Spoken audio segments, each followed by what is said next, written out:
Good evening, everyone. I'd like to call the Board of Directors meeting of April 17th for the Red Kissimmee Recreation and Park District to order at 6:30. Roll call, please. Oh, excuse me. Josh, would you lead us in the pledge? Yep. Please join me in the Pledge of Allegiance. I pledge allegiance to the flag of the United States of America and to the republic for which it stands, one nation, under God, indivisible, with liberty and justice for all. Thank you. Now we'll have a roll call. Director Dennert? Here. Director Gray? Here. Director O'Brien? Here. Vice Chair Avila? Here. Chair Freeman? Here. Agenda review. Thank you, Chair. Staff has no recommended changes to the agenda. We'll go to item 4, which is public statements, and this is for items that are not on the agenda. Thank you. Chair, excuse me, I did want to note that our attorney is not present this evening. So just looking for him, it's on me. I have one card for the public statement on an item that is not on the agenda. Glenn Lippman? Yes.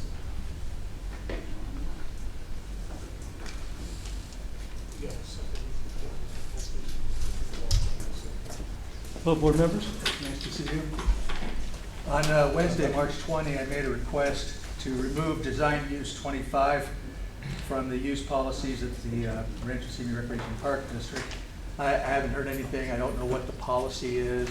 I'm requesting for some kind of, I'm requesting for some kind of timeline or something to the effect like we're looking into it, if we're considering it, we're talking about it, something. Okay. I request a timeline. You're sitting on, right now you're sitting on maybe 17 all-dirt baseball fields, 12 of them with lights. You got coaches that are looking for places to practice every day. They might practice 1 day a week. What happens is they go to a park, one of your parks, random park, and they practice. Just throw down some bases and practice. Or they'll go on your feet, your all-dirt fields, and practice when they're not supposed to. We've got a ton of videotape that shows that your fields, all-dirt fields, are being used by just random people all the time. And so this policy is not being monitored or respected, but I think the policy needs to go away because baseball and softball have the same for safety issues. So I'd like you to look at that. And the other thing too is, what about the lost revenue from rent? So a lot of the programs want to pay rent and use your facilities, and they can't. And there's just a ton of lost money out there. So I'm trying to figure out why you just don't open it up and make your facilities used. But Senior Youth, Santa Susana, all the baseball fields, they've got like 12 teams per division and one field. And then they try to make it work on a park. I mean, that's basically what their options are. So please, if you could get back to me somehow and some kind of timeline on what's going on, I'd appreciate it. Thank you. Thank you. So I believe staff will be in touch. Thank you. Is there anyone else in the audience? Actually, I want to ask a question. So to alter policy, it has to come in front of the board. Right, so staff has been in touch, and we have a policy that's in place, and so we've told the gentleman that we're following our policy. So if we want to entertain a policy change, that needs to come from the board. Right. And I just have one question about that. One of the things that comes to I mind. don't think he could hear me. One of the things that comes to mind, and there may be other issues as well, but a baseball field and a softball field are two different sizes.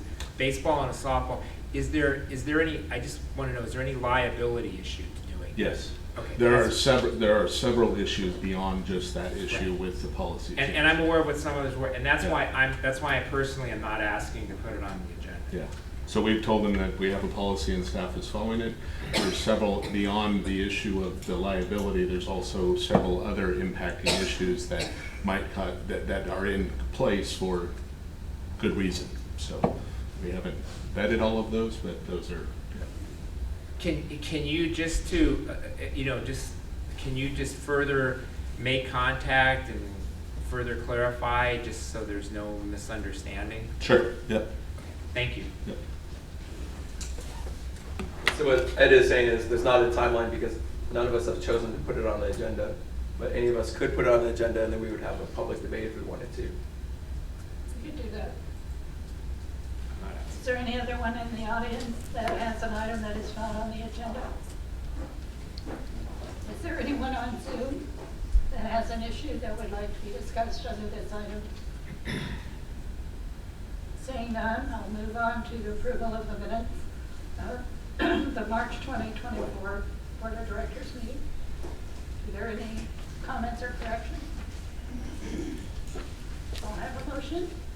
I'll make a motion to approve the minutes for the March 20th, 2024 meeting. Oh, thank you. I will make the motion to approve the minutes from the March 20th, 2024 meeting. I'll second. Roll call. Director Denners? Yes. Director Gray? Aye. Director O'Brien? Yes. Vice Chair Avila? Aye. Chair Freeman? Yes. And the motion carries with unanimous vote. Move on to the consent agenda. Item 1 is the approval of the 3/15/24 accounts payable check register and the 3/18/24 and 3/22 payroll check register. Are there any questions? And the other two items as well, Chair. Yeah. Right. I'll move for approval on everything on the consent agenda. Second. Roll call. Director Denners? Yes. Director Gray? Aye. Director O'Brien? Yes. Vice Chair Avila? Aye. Chair Freeman? Yes. The motion carries with unanimous vote. At this time, we go on to an exciting part of the agenda. Presentation, scheduled items and public hearings. Item A, recognition of Earth Day award winners for their contributions to environmental stewardship and sustainability. Dr. Stephen Petrolanco, there's a list here of people, and I believe Zach will do the honors. Thank you, Chair. Mr. Miller will present the item. What we'd like to do is present each individual certificate and have Jack give his short description of their contributions. Once we give the certificates out, then we'll bring everybody up for a group photo for those that we're honoring this evening. So. Good evening, Board, and good evening, everyone in the audience this evening. Welcome to Rancho Simi Recreation and Park District's honoring of Earth Day Award winners for 2024.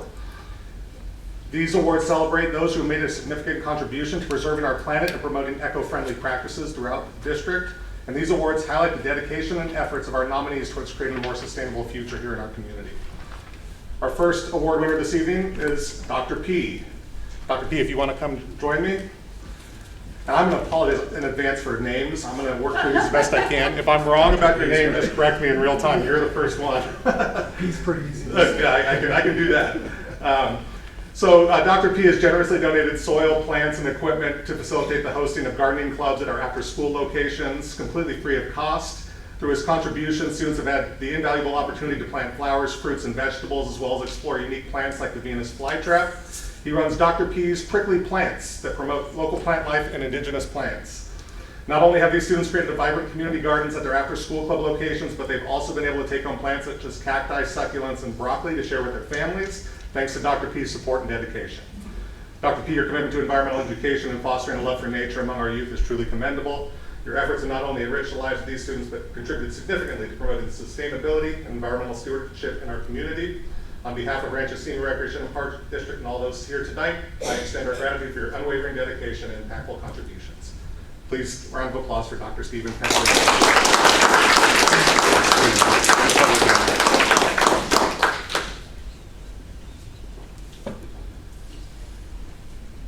The next group this evening we'd like to recognize is called Ecos Chicos. Ecos Chicos has been organizing trail cleanups at the locations like Morganville and at the Arroyo. Led by Damien, Noe, Adrian, and Osi. Come on up, Ossie. Come on up if you're here. This club brings together a group of dedicated students who will not only work diligently to clean up in natural spaces, but also immerse themselves in learning about our environment. The underlying mission of Ecos Chicos is clear: to learn about our environment while actively protecting it. Through their efforts, they not only make a tangible difference in the cleanliness and preservation of our parks and trails, but inspire others to take action and care for our planet. Damien, Noe, Adrian, Ossie? God, I knew I was going to mess that one up. Your commitment to environmental stewardship and conservation is inspiring. Your leadership in organizing these trail cleanups and educating your peers about environmental issues is commendable. We're grateful for your dedication to learning about and protecting our environment and sharing your passion with others through Ecos Chicos. A round of applause for Damian Carrillo, Noe Cisneros, Adrian Quezada, and Ossie Real.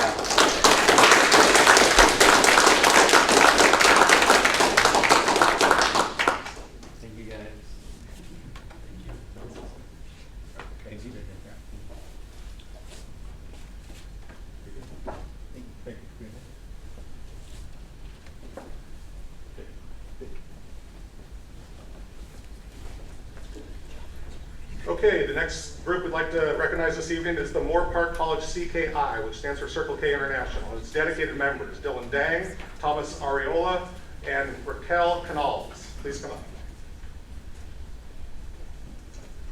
Moore Park College CKI is a great example of service leadership and community engagement.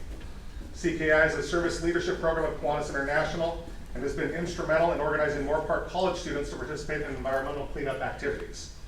Under the leadership of Dylan, Thomas, and Raquel, CKI has organized volunteers for cleanup efforts at various locations, including the challenging Hummingbird Ranch hike, volunteering at the MLK Day of Service, and participating in cleanups at Rocky Point Natural Park. At Rocky Point, their dedication was evident as they filled Director Dennert's truck with the trash they collected that day, showcasing their commitment to environmental stewardship. Please join me in thanking Dylan Dang, Thomas Areola, and Raquel Canals to the dais and accept this well-deserved recognition on behalf of Moore Park College CKI.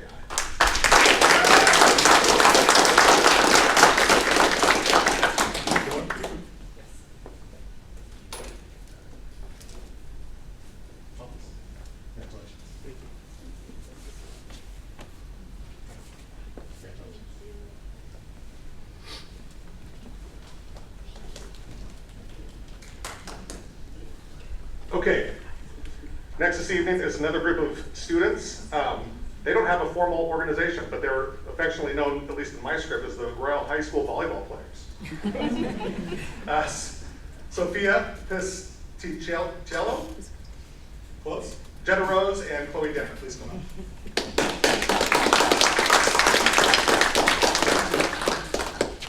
Sophia, Jenna, and Chloe have been actively involved in numerous trail cleanups across our community. They've contributed their time and energy to clean up such locations as Hummingbird, Oregonville, and the Arroyo, making a significant impact on preserving our natural spaces. In addition to their trail cleanup efforts, these students created a Reagan Citizen Scholar Institute service project aimed at picking up trash and protecting our environment. Their dedication to environmental conservation extends beyond their school grounds, as they are often seen participating in district events like the MLK Day of Service. Their commitment was particularly evident when MLK Day projects were canceled due to the rain. Instead of letting that deter them, they went out and took initiative to clean up Oregonville in the rain, showcasing their determination and passion for protecting nature regardless of the circumstances. Please join me in welcoming Sophia Pistichello, close, Jenna Rose, and Chloe Denner to the dais to accept this well-deserved recognition.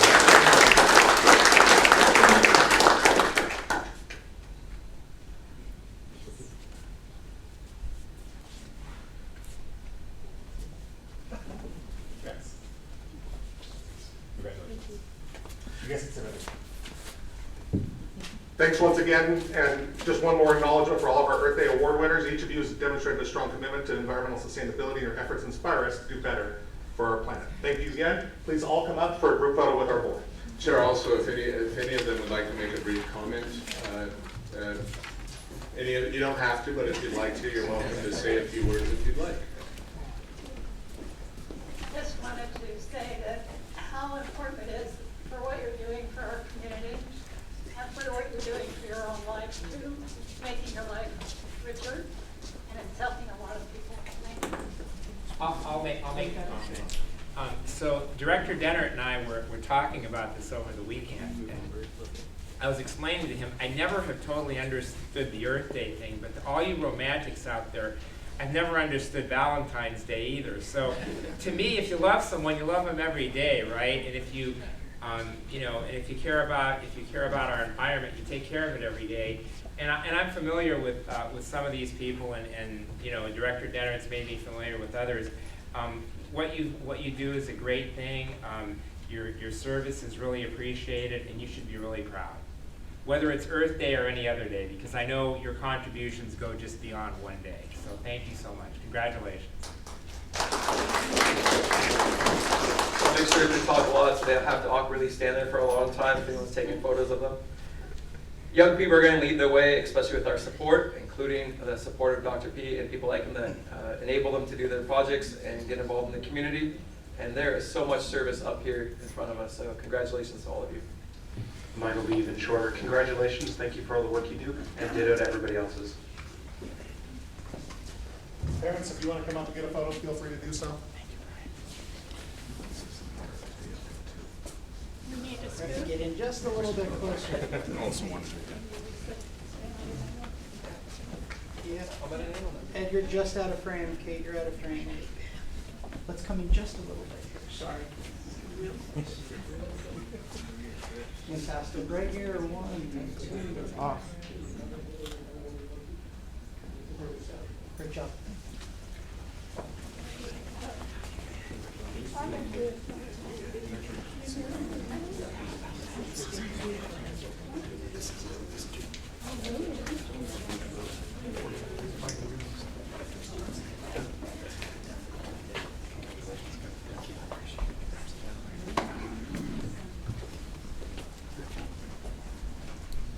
Real quickly for the board's information and for the rest of the community, Earth Day doesn't end this evening for us. We do have our event scheduled for April 26th at 3 p.m. out of the Royal Park.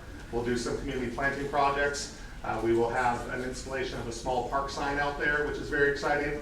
And the after-school clubs will be taking place some themed Earth Day activities all week starting next week. So full slate of events for Earth Day throughout the district for the next 7 days. Thank you very much. Thank you for coordinating. Thank you again, all of you students and Mr. P for being part of this community and making it a better place. I really appreciate it. I did tell many of them that they should probably get home and do their homework. So audience, if you don't want to stay for a long government meeting to be more informed about local matters, we're going to do employees of the month. And maybe after that, maybe you'll duck out. I'm going to move on to item B, which is a sad time, I think. Presentation of a resolution 2074 to Brian Reed, golf course manager, recognizing his retirement on April 30, 2024, and his contribution and service to the Rancho Simi Recreation and Park District. Thank you, Chair. Ms. Pennington will will introduce the report. I would like to note that Brian was part of this golf course long before he was part of the Rancho Simi Recreation Park District. A little bit, yeah. He was there when the district contracted with American Golf. Unfortunately for us, he decided to stay and he worked for the Park District. Thank you. Chair Freeman and members of the board, it's my pleasure to present this evening. Brian Reed began working at Rancho Simi Recreation and Park District on May 1st, 2007 as a golf course manager overseeing Simi Hills Golf Course, and over a period of time also started managing the Sinaloa Golf Course. After 17 years in employment with the district, Brian has announced his retirement from the district and will conclude his position as golf course manager on April 30th, 2024. The Rancho Simi Recreation and Park District wishes to express its sincere gratitude to Brian Reed for his exceptional dedication and service to the Rancho Simi Recreation and Park District and the golf community in Simi Valley over the past 17 years. Brian joined the RSRPD team at a pivotal time when the district took back golf course operations at Simi Hills and Sinaloa from American Golf. Since then, his hard work, unwavering dedication, and long hours have been instrumental in not only maintaining but also enhancing the golf facilities and programs offered at Simi Hills and Sinaloa golf courses. Through Brian's leadership and efforts, the district has seen tremendous growth and success in our golf operations, generating millions of dollars in revenue. Brian's commitment to excellence has not only benefited the district, but also enriched the experience of golfers who have visited our courses. Brian has made many contributions which the residents of Simi Valley and visitors to the golf courses will enjoy for decades to come. Brian's contributions extend well beyond financial success.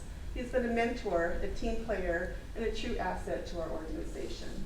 His passion for the golf community of Simi Valley has been evident in every aspect of his work. As Brian embarks on the next chapter of his journey, the district extends our heartfelt thanks for his years of service, dedication, and positive impact on RSRPD and the Simi Valley community. And at this time, staff's asking the board to approve Resolution 2074 in appreciation of Brian's employment and service at Rancho Simi. Chair, if I could, we do have a separate celebration scheduled for Brian, so we'll be presenting him with some more awards and information. I just real briefly, on behalf of myself, if I could describe Brian, I would say caring and pride. It wasn't just a job for Brian. He took a lot of care in our course and a lot of pride in the product he delivered. Obviously, he's been here for quite a while, and Simi Hills and Sinaloa have been his baby, and I really appreciate, it was more than a job to him, I think. It was a personal passion and a lot of caring and a lot of pride and a lot of effort by him above and beyond the call of duty. So thank you, Brian, for your service to Rancho Simi, and the golf community is indebted to you for the product that you have delivered and the product that will continue to be there, that is you've developed on your shoulders. So thank you, sir. You're welcome. I was wondering if there's any member of the public that wanted to speak on this item. I'll say something. I wrote it down because I'm better at writing. I just want to ask, if we vote this resolution down, does that mean he has to? Please do. I'm slowly coming to the realization that this is true. The more meetings and conversations we have about this, the more real it gets for me. But Brian has been instrumental in my transition to the district. It was one of the gaps in my resume when I got here, was not having the golf course management experience that was probably required of this job. But because we had Brian in this position, I always felt like I had someone to lean on to guide me through this and to help me get to a place where I felt more competent in running the golf courses or being part of that process with Brian. But Brian is the key to all of this and has been for a very long time. He's a dedicated public servant. We talk about long hours, we talk about the amount of work that goes into this. Brian is literally the guy there taking the calls at 4 in the morning, being there on Sunday nights to close down the golf course. A level of service and passion for what he does that not many people have, and I kind of look at as a model of consistency and mentorship that I'd like to model myself after, looking at what Brian does for his people and the people that he works with and for. He multitasks, he handles the management from everything from the maintenance to the food and beverage service. It is a big job, and without Brian, I would have been lost the last 3 years, to be quite blunt. I'd like to thank him for his journey with Rancho Simi. I know we can say this a bunch of times, and we will, but thank you again. You're going to be a legend in my book. You're going to be someone that I think about often when I think about the golf courses, and I wish you nothing but the best in the next chapter of your life.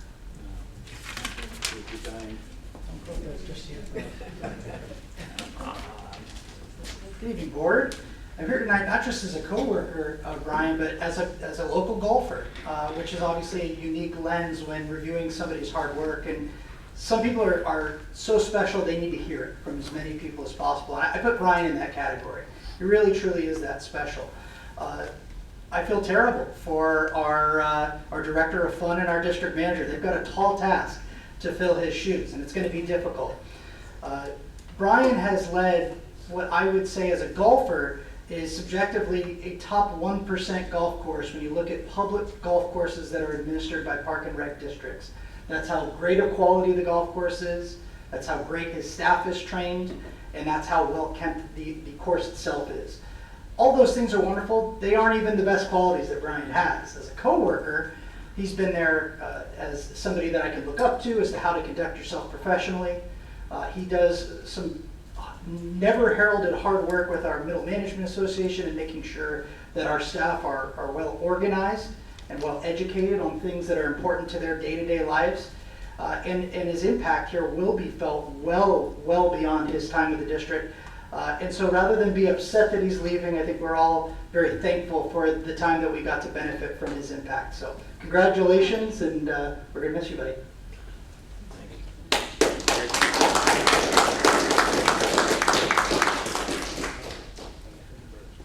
All right, I wasn't expecting all that. Dan thought it might be a good idea to run through a little bit of a timeline.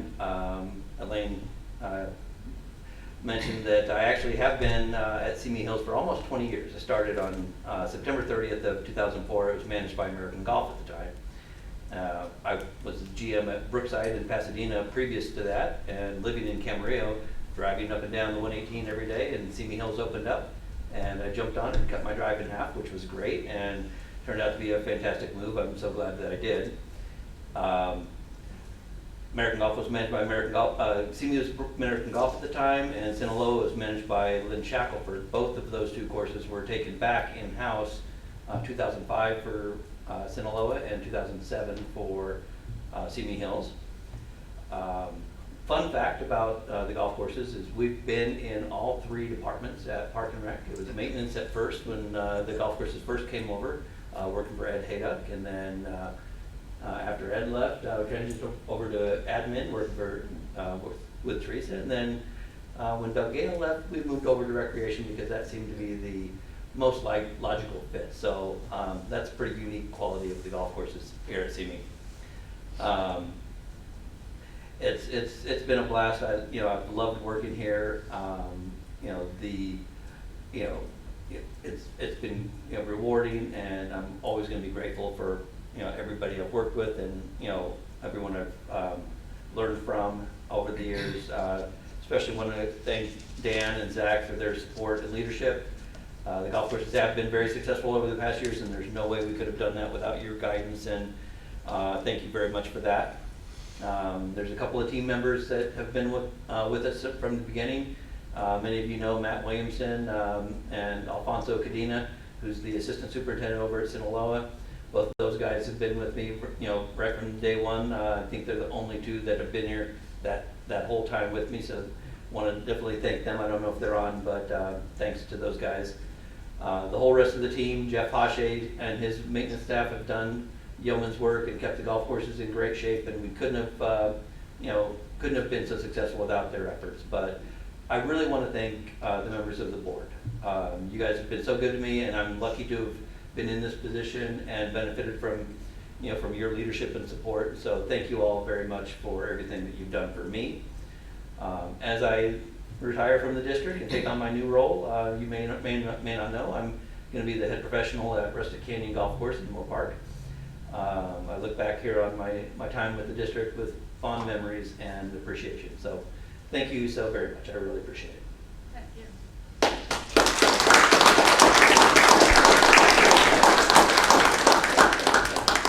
I would note you are now a competitor. I am. Would you like to say, anyone like to say a few words? Brian, I've seen serious improvements in the years I've been on the board at the golf course, especially during a challenging time, and I'm proud of you. You're calm, you're professional, and I know you've always had the best interests of the golfers and the Park District in your mind when you've done all your decisions and your work at the golf course. So good luck in your next adventure. Thank you. Josh? I have something, but go ahead. Do you want to? You can go. No, you go first. Thank you for all your work. I know over the last almost 4 years I've been here, you've been a model of professionalism and calm, and the work you've produced each and every day has been outstanding. So thank you for your impact to the district and to the community. Thank you for your work, and good luck in your next adventure. Not too much luck, but enough luck. Yeah, I want to echo what everyone else has said or is probably going to say. We will miss you, but I'm sorry you're leaving, but at the same time, I'm glad that you had this wonderful opportunity.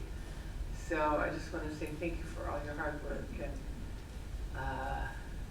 that's it, I guess. Thanks. Sure.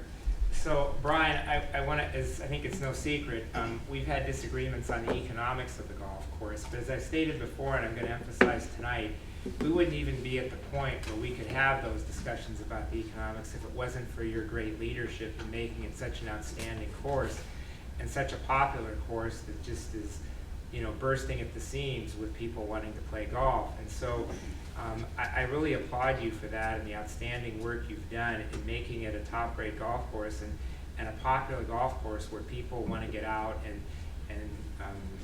get their physical exercise and their mental health release. And that's a credit to you as the leader of both golf courses, and in particular the popularity of Simi Hills.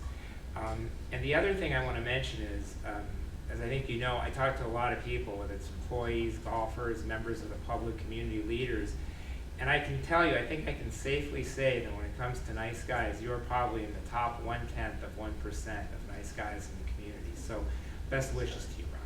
Thank you so much, I appreciate that.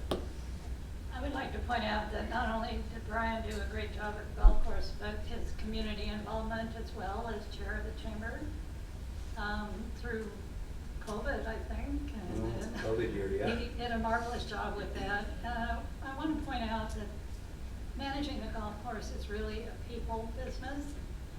I'm sure there are players that have gotten to know him well over the years. He was always there, and you managed to keep harmony among the players, and that is a big job, and I really respect that, and so I wish you the very, very best. I really do. Thank you so much, I really appreciate it. Okay. I'll make a motion that we approve that resolution. Second. For a second. I was a little nervous, Kate. Did we have a motion to approve? I did. Yeah, I second it. Second? Yeah. Roll call? Director Dennert. Oh, yeah. Director Gray. Aye. Director O'Brien. Yes. Vice Chair Avila. Aye. And Chair Freeman. Yes. The motion carries with a unanimous vote.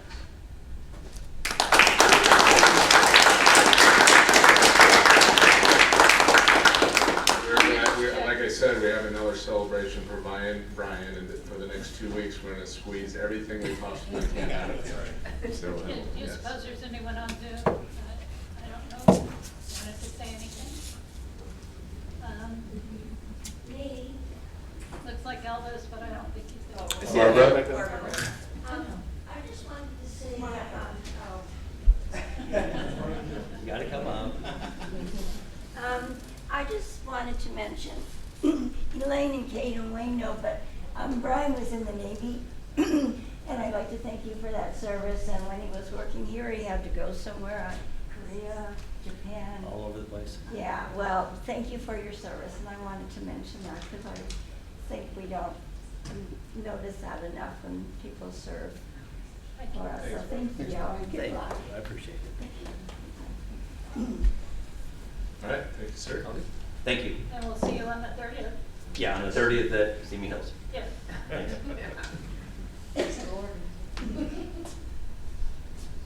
At this time, we have item C, presentation of full-time employee of the month for March 2024. Jason Duarte, groundskeeper 1. Thank you, Chair. Ms. Pennington will present the report, and I'd ask Mr. Duarte to come forward, please. The full-time employee of the month for March 2024 is Jason Duarte. Jason's a groundskeeper in the Planning and Maintenance Department. He's been with the district for 2 years, and this is his first Employee of the Month award. The person who submitted the nomination stated, Jason is dedicated and committed to his job and community. He started working with the buildings team as a part-time employee, transferred to the Mo crew, promoted to full-time, and is now working weekends at Rancho Tapo Community Park. It's a pleasure working with Jason. Someone that's self-motivated and enjoys serving the public. He keeps the parks in top shape. Jason multitasks by getting 8 parks cleaned and ready for the weekends. He always volunteers for special events such as Veterans Day and is flexible when needed for special projects. He brings an outstanding work ethic to his crew, and he always gives 100%. Jason's organized and manages his time well. When given a task, he makes it a priority to finish it with an emphasis on being professional. Jason has great personal relations with his peers and the public. He's very patient and respectful when interacting with many different personalities. His positive attitude helps his crew stay strong and united. These are just some examples of what a valuable employee he is and what makes the Park District successful. So congratulations, Jason.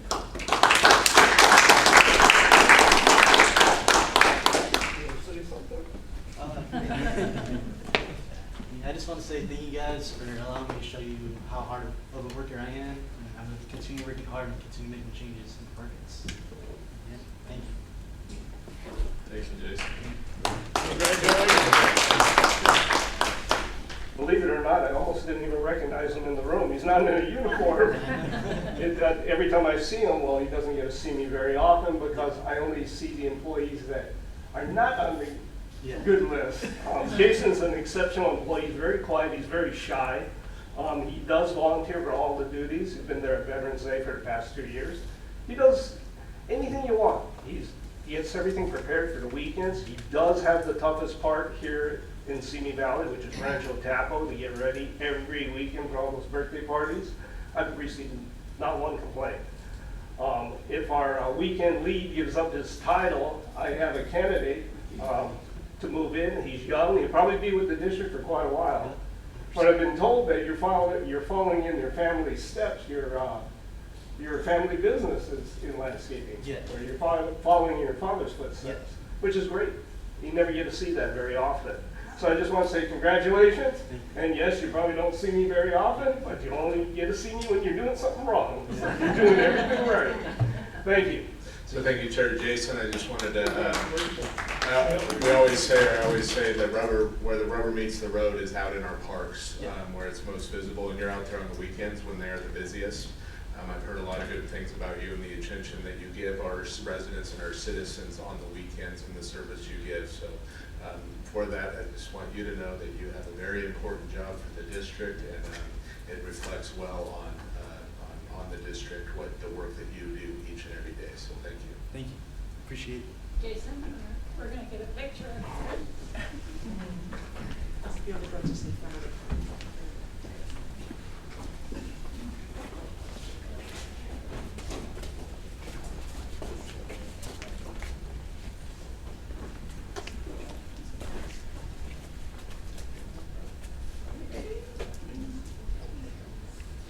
Thank you.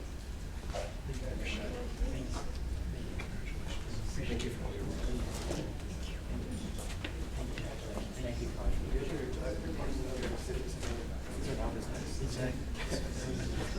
I'm not sure about the Dodger. Don't listen to the general manager. Ignore that. When it comes to sports, wear the hat with pride. We'll now go to item D, presentation of the part-time employee of the month for March 2024 is Spencer Roth. We'll have Teresa Site Director. will present the report, and Spencer, Spencer was unable to come this evening, but I'd like to read his nomination for the record. Spencer is an assistant site director in the recreation department. He's been with the district for 2 years, and this is his first Employee of the Month award. The person who submitted the nomination stated, Spencer currently works at the Knowles After School Club as an assistant site director. He started working with the Park District at Garden Grove After School Club, where his dad was once a director for several years. Spencer is amazing with the kids, willing to talk to them when they're having a hard day or give them one-on-one time, and they're always happy to see him. In addition to summer, winter, and spring camps, Spencer assists at multiple locations when understaffed. Employees such as Spencer are making a difference in the lives of children throughout the after-school club programs. He's a great asset, and we're extremely lucky to have him as an employee at RSRPD. For these reasons and many more, he is well deserving of this award. Congratulations to Spencer.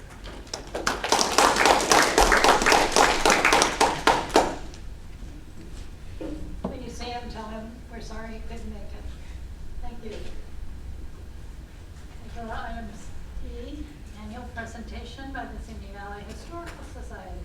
Thank you, Chair. Mr. Nakaoka will introduce the item, and then we'll turn it over to the society. Chair Freeman, members members of the board. It is my honor to introduce tonight Ms. Nell Ann Wilson, the president of the Simi Valley Historical Society. I know most of you probably already know Nell Ann and her husband Harry. We do a considerable amount of volunteering throughout Simi Valley. They're not only involved with the Simi Valley Historical Society, do a lot of volunteering for the Kiwanis Club, the Samaritan Center, and Meals on Wheels program, which I'm shortly going to be qualified for. Nell Ann has, as I should mention, is one of the first people with her husband to sign up for MLK Day to volunteer. Every year she's out there. Every year she's working with me out there at Stratton. She's a fantastic lady. She is a little soft-spoken, so I'm going to turn it over to Nell Ann, who's behind me somewhere, to give this year's presentation for the Simi Valley Historical Society.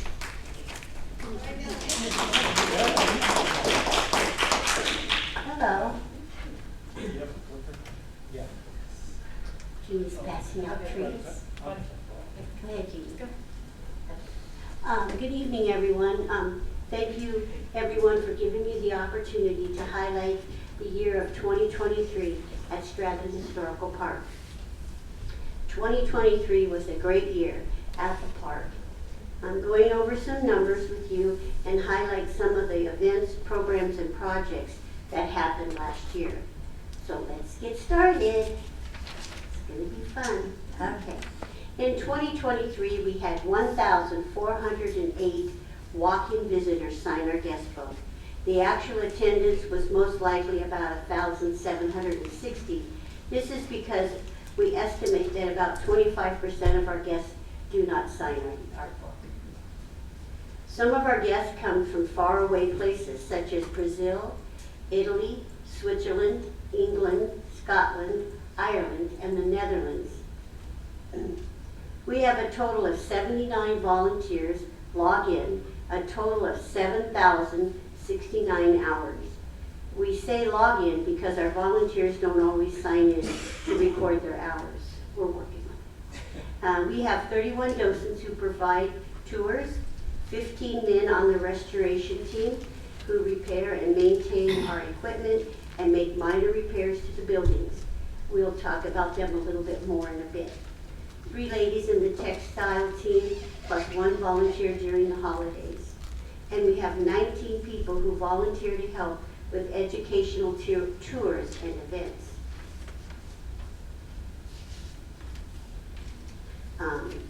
Day of the Dead, we had 1,100 visitors, 20 volunteers put in 250 hours, 16 outside volunteers put in 150 hours. At our Ragtime Revival, we had 700 visitors, and we had who put in 50 hours of volunteer time. Journey Through Time, we had 600 visitors at the park. Volunteers and organizers put in 350 hours. At our holiday open house, we had 600 visitors, 15 volunteers put in 100 hours, and 11 outside volunteers put in 29 hours. The Historical Society was pleased to support the Park District's recognition of Pat Haven's retirement and plaque dedication. During that event, our docents and volunteers provided a Meet the Strattons for approximately 60 guests and current descendants of the Stratton family. Each person became a member of the Stratton family and became living history through their personal stories.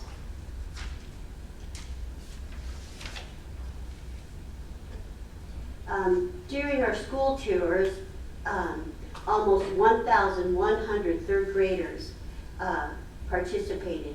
333 parents and teachers, 224 volunteers participated in half-day activities. They learned about the Chumash Indians, life in early Simi in the Colony House, the history of the Adobe and Strathern House, and the library and early technology such as typewriters. They also tested their accuracy by using a spear to hunt a wooden deer named Dee Dee. It was nothing but smiles from all the kids and parents alike.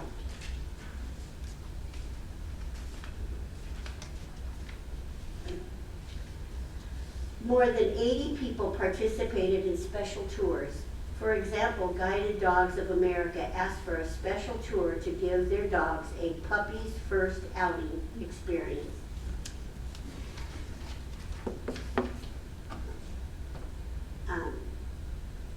A summary of the numbers: events attendance totals. Day of the Dead, 1,100. Ragtime Revival, 700. Journey Through Time, 600. Holiday Open House, 600. Visitors to the park, 1,760. School tours, students, 1,100. Parents, 333. Special tours, 80. Special events, Meet the Strathers, 60.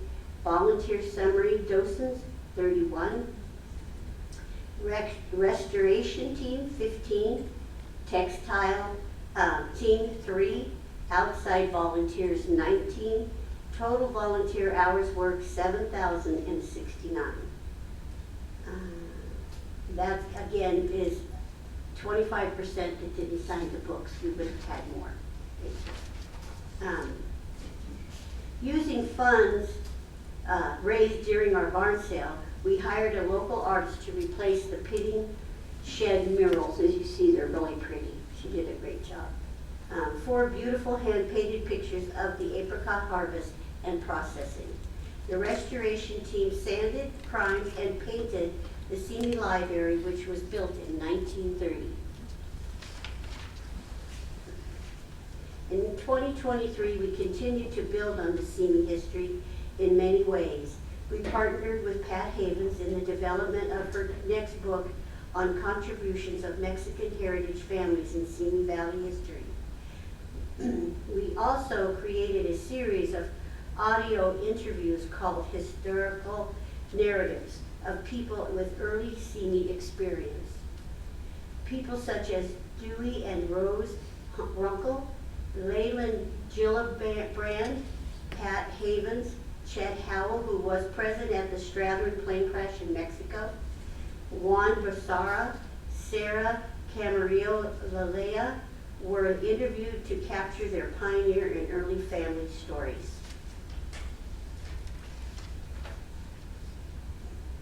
The City of Simi Valley provided a special events program grant for our Day of the Dead event. The city also provided a community project grant for the purchase of a computer and scanner to begin recording our historical artifacts into Past Perfect. They have not been recorded at all. They're just in the file cabinet. So this is something that was very important. This presentation not only covers the Historical Society's activities at Strathern Park, there are also many more joint activities and events that the Historical Society supports and assists the Park District. These include Martin Luther King Day of Service, Picture with the Easter Bunny, and Heritage Halloween. We hope to see you all at the District Steampunk Festival on June 22nd, the Historical Society's Apricot Festival on September 21st, and the Day of the Dead on October 27th. So that is our year in 2023. But before I go, I want to thank you and the Simi Recreational Park for your contribution and support throughout the year. Thank you very, very much. Any questions? Director Hubble? Nope. Director Dinner? I have some comments, but I'll wait till comments. Go ahead. I just have a couple of questions about the restoration team and the textile team. What do they do to are they knowledgeable about the restoration? Most of them, not all of them, but a lot of them are retired, and they're ones that have worked with different things. So like right now they're working on one of at least the Strathern tractor, trying to get it so it can be running. When we have events, it'll be running all over the park. They also are working on restoring one of the Strathern's cars from, I think it's like 1903 or 4, I'm not sure on the exact date, but they're redoing that. They just did the windmill. The windmill was down.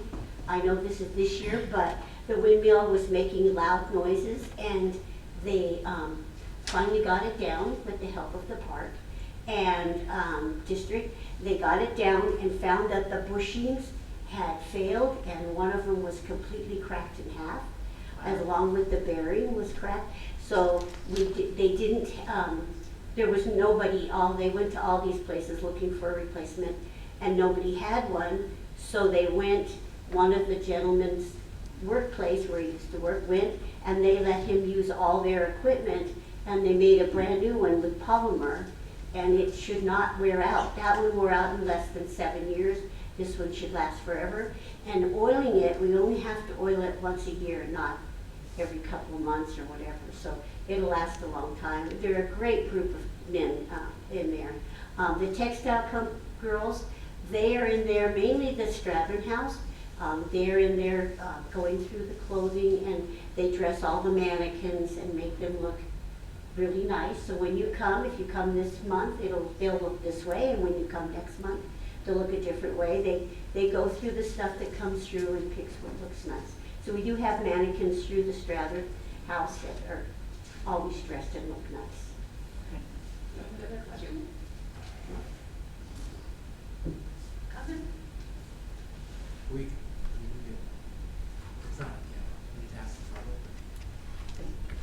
Is there anyone else in the audience before we move on that would want to comment? I just want to say it's a great park, and your help in keeping it looking nice. We just had the Eagle Restoration people out redoing the adobe that has been in bad shape for quite a while. We actually have pictures back to when the Strathens lived there, where they were trying to stop the water from going under. And he gave us a compliment saying that it was one of the best parks and museums he's ever been at. So I thought that was really nice. As the president, I was so proud. I was walking around like, that's us. So thank you, but without your help and your guidance, we wouldn't have that. So I actually have one question. Sure. I have to do it because I have bad eyes. So, and this may be for Jeannie, but this looks kind of cool. What is it that you handle? Cool. If I could. Oh. So the Historical Society recently purchased a penny press. So they've got 4 different designs. One is the Strathern, the windmill, a tractor, and a Chumash guy. But so we pressed the pennies, and we put some steampunk things on it and put it for 2024 for the upcoming event. So it's kind of it's going to be our 2024 steampunk pen. So, but because she was doing the Strathern, we thought it'd be kind of a fun thing to hand out. Thank you. Thank you all very much.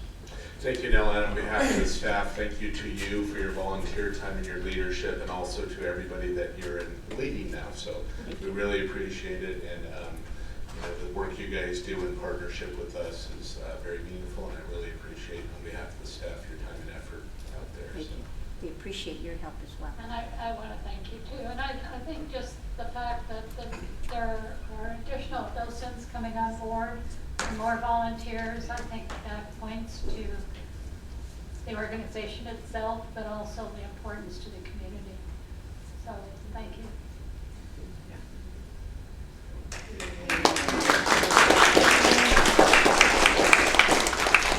I'm happy to see the events. I'm looking forward to finding out more about the Apricot Festival. It's exciting that you're doing a steampunk event, and my favorite event each year is Dia de los Muertos because it invites in so much of our community. So I appreciate that you're creative. I know it's a historical museum, but that doesn't have to be historical thinking. It's reaching out and figure out all the different types of groups that might have fun and learn some things at the park. So thanks for all those programs you do. And they had such a terrible day with the Santa Ana winds, but they managed to pull off a successful event. And that shows real fortitude. Thank you. Now we'll go to presentation. Well, I had a comment. I just wanted to say, I know Wayne introduced you as being soft-spoken and anything. That was a really excellent presentation. Thank you. I wish more of them were like that. It was right to the point. I got every bit of it. So that was a great presentation. Thank you. Any other comment? I'll just add that thank you again for coming and presenting, but Thank you, and all the volunteers and everybody part of the organization for everything you do. I know personally I benefited from it last year. I got married at Strathern. Oh, did you? Yeah, in the spring last year, and it was absolutely beautiful and stunning. And we had folks from Norway, Ireland, and around the country who were singing the praises of Strathern and how beautiful it was. So thank you for preserving that important history. Thank you. Any other And the comments? murals are stunning. They are stunning, they are, yes. Yeah. She did a beautiful job. Any other comments? Okay, we'll move on to the next item then. The annual presentation by the Rancho Simi Foundation. Thank you, Chair. Ms. Lish will introduce the item. Yeah, I'm gonna hand this out really quick before. Can you go around? Yep. I was really curious what those were. This is for Chris. Okay, thank you. I'd like to introduce you to Chris Darwin. He's the president of the Rancho Simi Foundation. Chris has been a member of the Santa Susana Railroad Historical Society for about 12 years, serving on their board of directors for 10 years, and 6 of those years as the president of the board. He obviously has a passion for trains. He's loved them his whole life. So please welcome Chris Darwin. Uh-huh. Oh, yeah, I sent him around too, but sorry. But you didn't go, I apologize. Right, thank you, Jeannie. I appreciate the good words. Yeah, as president of the Rancho Simi Foundation, we operate the Santa Susana Railroad Depot and Museum in partnership with the district.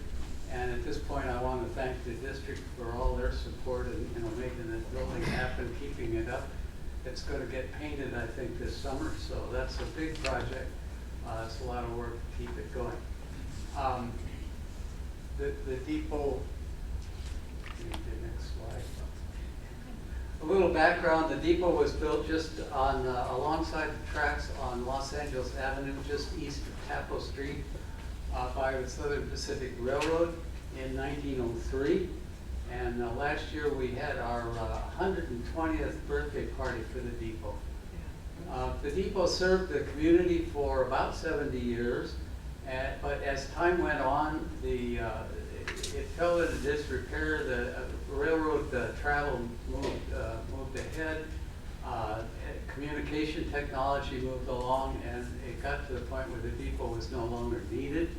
And so the railroad decided to abandon it, and it was slated for demolition.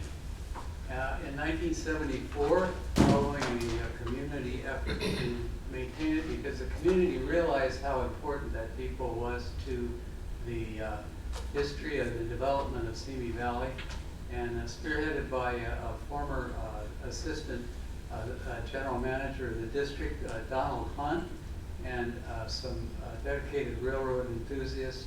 They organized a move in the community to save the depot, and it was purchased from the railroad in 1974 and moved to its present location, where the old Santa Susana Pass Road meets Cunard Drive in the very southeastern corner of Simi Valley.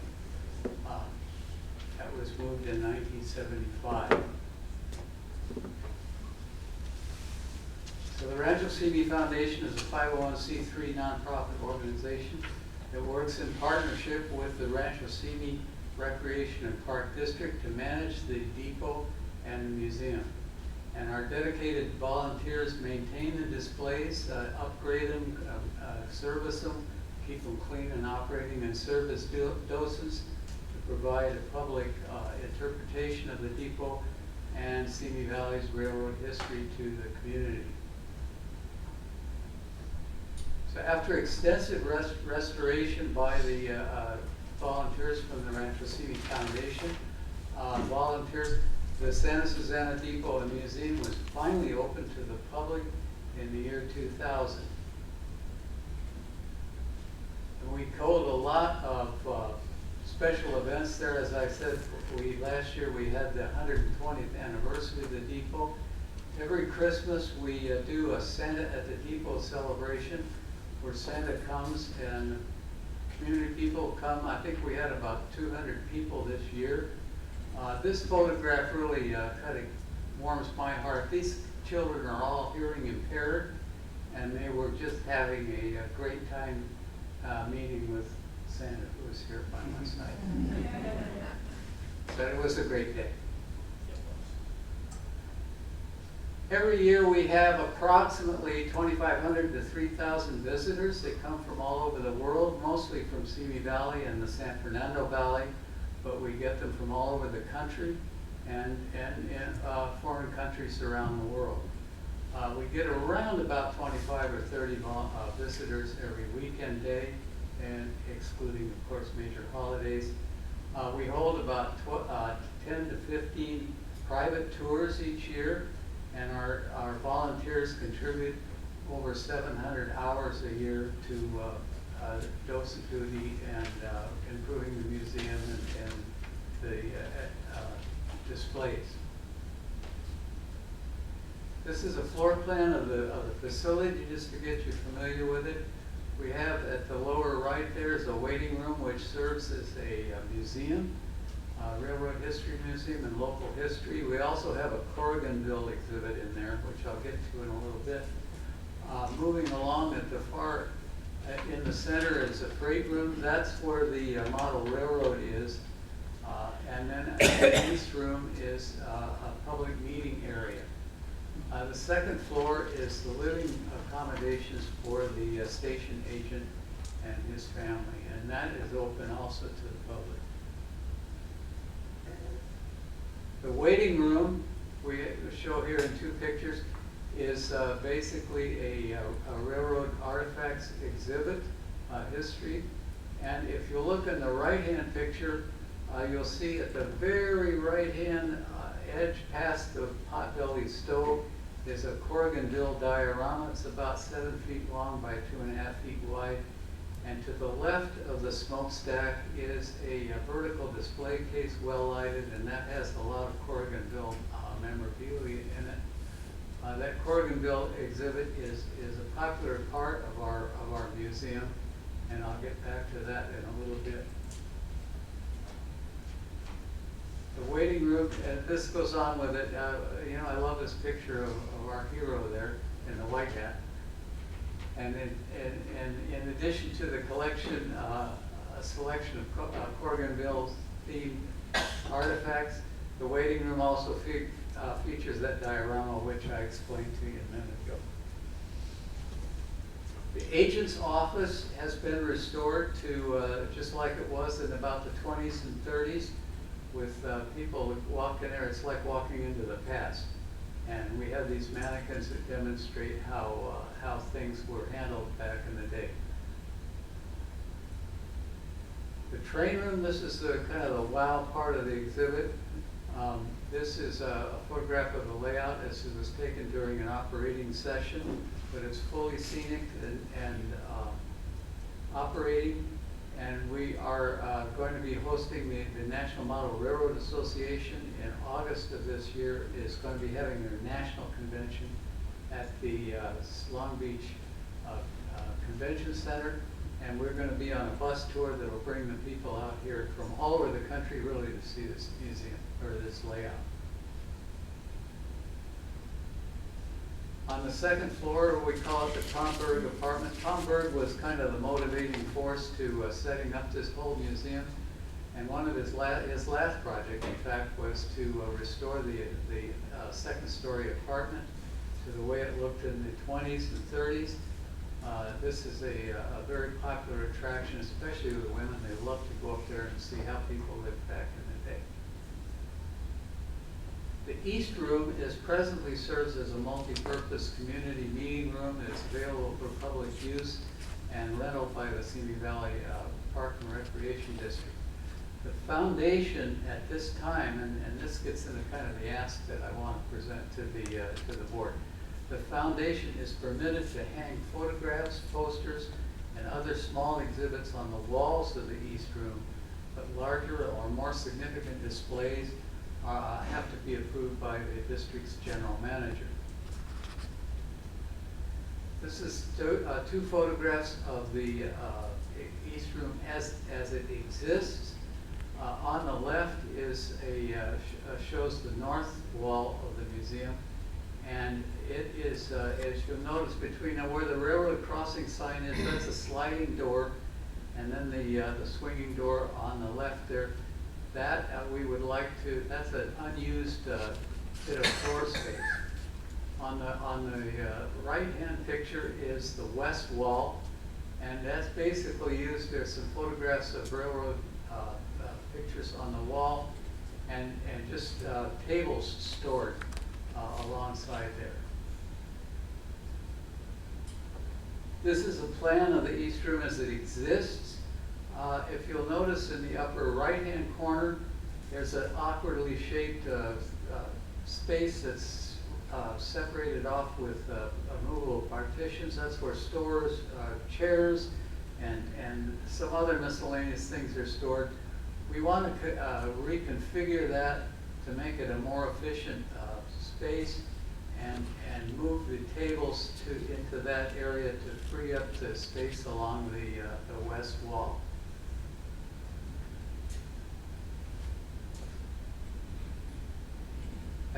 At the present time, we have about 24 pictures of the movie Ranch Corriganville on display in the East Room.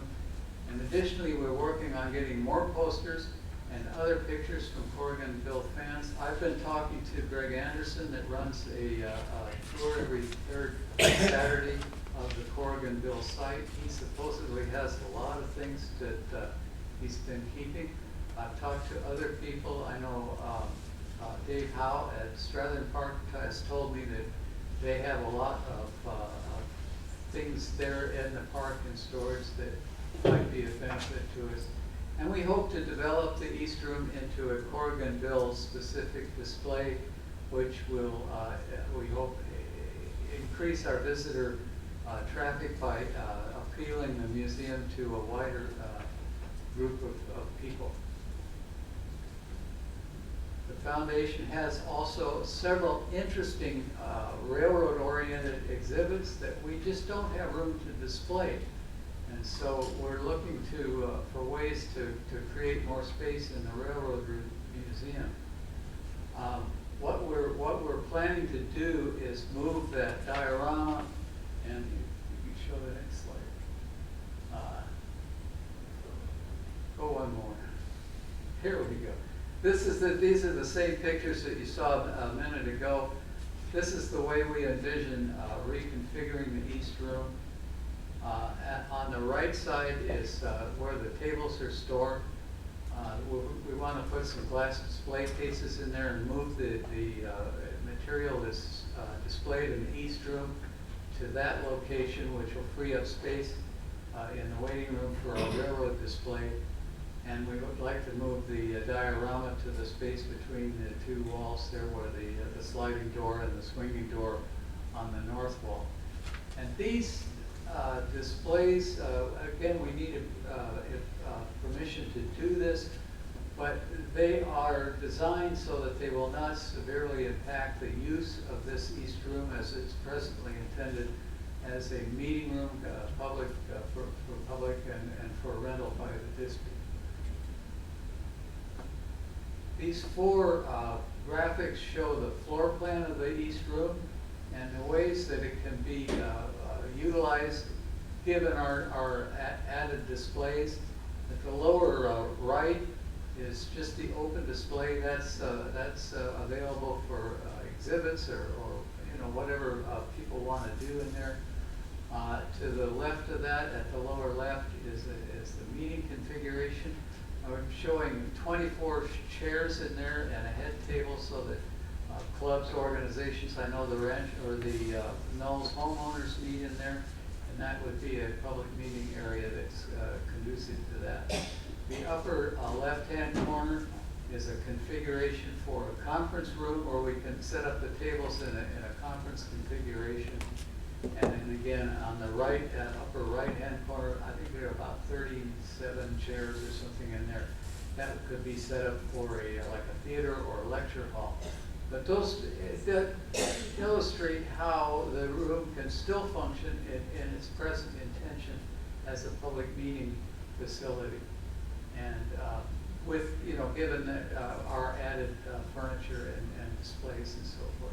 And I'll point out that the foundation wants to do all of this on our own nickel. We're not asking for any financial support from the district for this, so.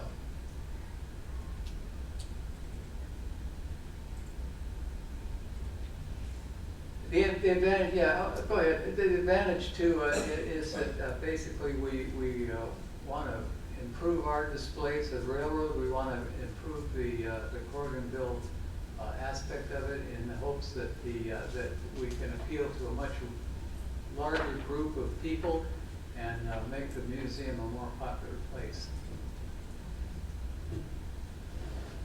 And I thank you all for hearing this. And thank you very much for your support of the foundation and the museum and the train club at the depot. It's been really a lot of fun working over there. I was wondering, do you get any requests for meeting space for using the room as meeting? Guess what now? Do you get any requests to use the space as a meeting room? To be honest, I've been around the depot for about 12 years. There's very little use of that room by the public. It's basically used by the train club for their meetings and by the foundation for our meetings. We've had a couple of birthday parties in there. I know since I came on board with the foundation up there, the old fire station has opened, and that presents a whole other venue for meetings and things of different kinds. In a way, it's more conducive to that. There's better parking. It's immediately adjacent to a park. There's a kitchen in there, and it's a more flexible thing. But you know, if you want to do something that's railroad oriented, we're the place to go. Any other questions? Questions? Director Evelyn? Director Denner? No, I think it's a great idea. I mean, and it looks like it would be sort of a low-cost way of utilizing that room better too. Yes, absolutely, and I think it's a win-win because we can still do the meetings just like it's intended to be, but we can improve the display and hopefully generate more visitor traffic. Dan, does this need to be agendized in order for the board? I don't think, I'll have to see where the policy is. It may be an administrative policy. Okay, yeah, because I know the last line is the general manager can provide. Yeah, I'll have to see where the policy exists. If it does, I'll work with Mr. Darwin and Jeannie and Wayne to review the proposal and take a look at the room, and if it needs to, bring it back to the board as soon as possible. Yeah. Have there been any discussions up to now about this? This is the first I've heard of it. This is the first I've personally heard of it. I don't know if the staff has, but it's the first I've heard of it. Yeah, and just a small note too, I would think to make the language more simple and give the foundation more capacity to improvise, I would remove along the north and west walls part of the proposal. Just remove that, and then it allows the freestanding display cabinets wherever it makes sense for whatever those purposes, rather than being very strict with the language. Yeah, the existing policy, it looks like it would allow the general manager to sign something for longer. It doesn't specify a time frame. So even if we didn't, we could probably work within the existing language, and I could give you a letter if we thought it was appropriate to, you know, allow for that. Yeah, I think the original intent in the agreement was to have that as a meeting room for the public meeting, and that we shouldn't just fill it with a train layout. Yeah, well, it looks like your design respects that as well, but also enhances the use for your guys' need, and so it looks like it accomplishes both. Okay. So I'm open to definitely adding new display cases, being that the room doesn't seem like it's used very much outside the train community. If you come up with a grander plan to use that room too, I'm open to that. If you want to expand the museum in any way, I'm open to that. And then I also wanted to share with you, recently we did a clean up at Corriganville, and the students in the back, I brought them by the train station. Yeah. I just wanted them to look at it quickly. I couldn't get those kids out of there. They went in every single part of the museum.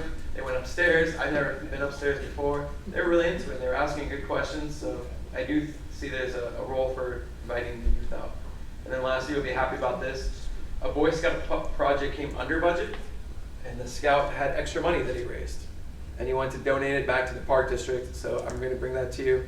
So I'll tell you about that later, but a Boy Scout raised more money than he needed and said, well, I give it back, and so it's going to go to the foundation. Thank you very much, appreciate it. Since we're doing comments in addition to questions, yeah, I think as long as it doesn't affect the intended use of the rooms, I think it's a great idea. Obviously, the part that I'm most excited about is that you're saying it wouldn't be on our dime, so.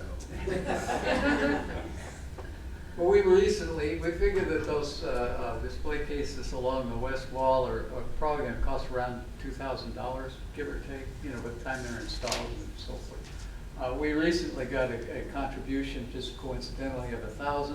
So I talked to our treasurer. She said, "Well, you're halfway there already. So if the Boy Scouts help out, that's so much the better." Any other comments from the board? No. I'm going to digress. When I moved to Samini, the station was still in its original location. Yeah. I used to, one of the many commuters over the pass road, and I thought, why is the railroad stopping this train station stop now when all these people are moving into Simi and we're trying to get out of Simi across the pass road because there was no freeway. And I just thought, I mean, it struck me back then, all these people could get on a train. We could maybe get to work without going over the pass road. Well, they built a freeway instead. Yeah, lots of water freeway. Thank you for all your service down Oh, there. you're very welcome, and I invite all of you, if you haven't been out to see the depot, it's pretty interesting for a lot of people. Please come out. We're open every Saturday, Sunday, 1 to 4, and we'd love to see you. Thank you very much. You're very welcome. Thank you. First of all, I'd like to thank Strather. During our 120th birthday, they sent a lot of personnel over. We were expecting like 200, 250 people, 418 showed up. So they did a yeoman's job. They all came in costume and they looked really cool and it made the whole thing possible. So I wanted to thank them for that. Let you know that they did that. They always offer to do that anyway. My name's Bill Carroll. I've been there 30 years. I am the point man now for outside organizations to ask to come to our depot. I got 5 of them that are interested to come out and operate model train stuff. So the model train layout is getting word out that we're one of the premier model railroads of Southern California. The national guys are coming out twice, and a club in Glendale, club out in Antelope Valley, and then the national organization for everybody that's in LA has been invited. So we got 5 groups that are coming out to run trains on our layout and have it really popular. So I want to thank you for letting us be there and having that. I really enjoy going there. I go there and I work on the railroad and I just lock myself in and I turn on my old rock and roll and get under the layout, do wiring and screwing and woodwork and stuff. And it's just so relaxing for me. And all the guys that are there are just really great. So I wanted to thank you for letting us be there. Thank you for what you provided. Wait. I gotta know, what is old rock and roll? Give me a couple of examples. Led Zeppelin, Motown, Roy Orbison. All right. So all that stuff, yeah. I put it on there. I saw Roy Orbison as an opening act for the Eagles once. Oh wow, that's a long time ago. That's why it's old rock and roll. 1980, he opened for the Eagles. That's why it's old rock and roll. So yeah, I just turn on my old rock and roll and it's real relaxing. So thank you guys for letting us do that. Thank you. Is there anyone else that would like to address this? Yes. I would just like to make a comment that the train depot's community Come on, room. come on down. Oh, okay.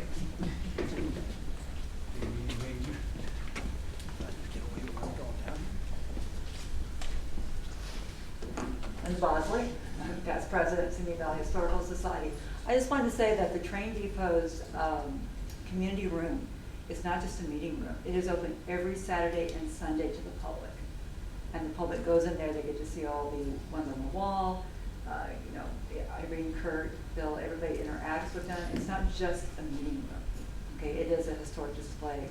And so by moving the Corrigan-Dale display there and expanding it would be phenomenal.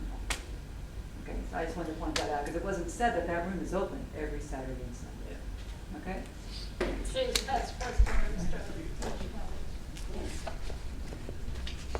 Any other comments? Is there anyone on Zoom? Seeing none? Chair, could we take a 5-minute break? Sure. Or 3 minutes?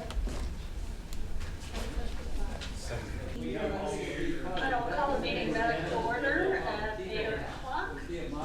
Our next item is under new business, review and consideration of memorandum of understanding, MOU, between UC Cooperative Extension Ventura County Master Gardener Program and the Rancho CD Recreation and Park District.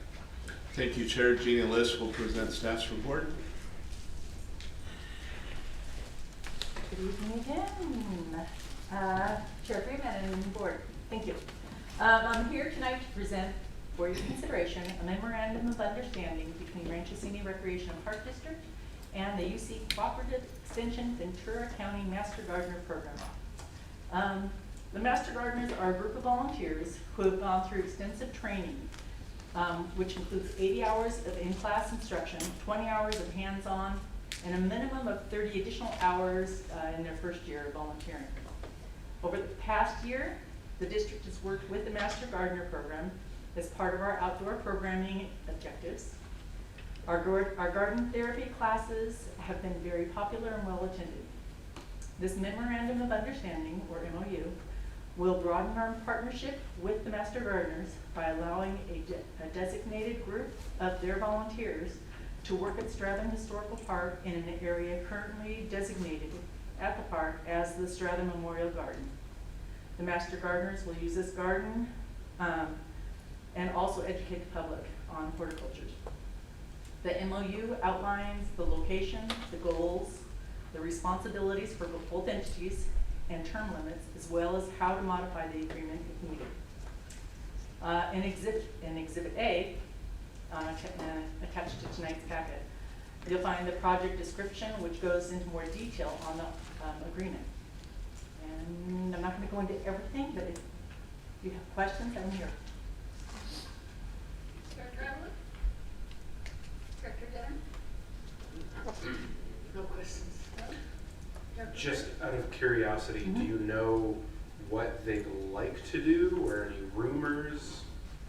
So, okay, so the Master Gardener Program, the class that does it, they only do it once a year, this class.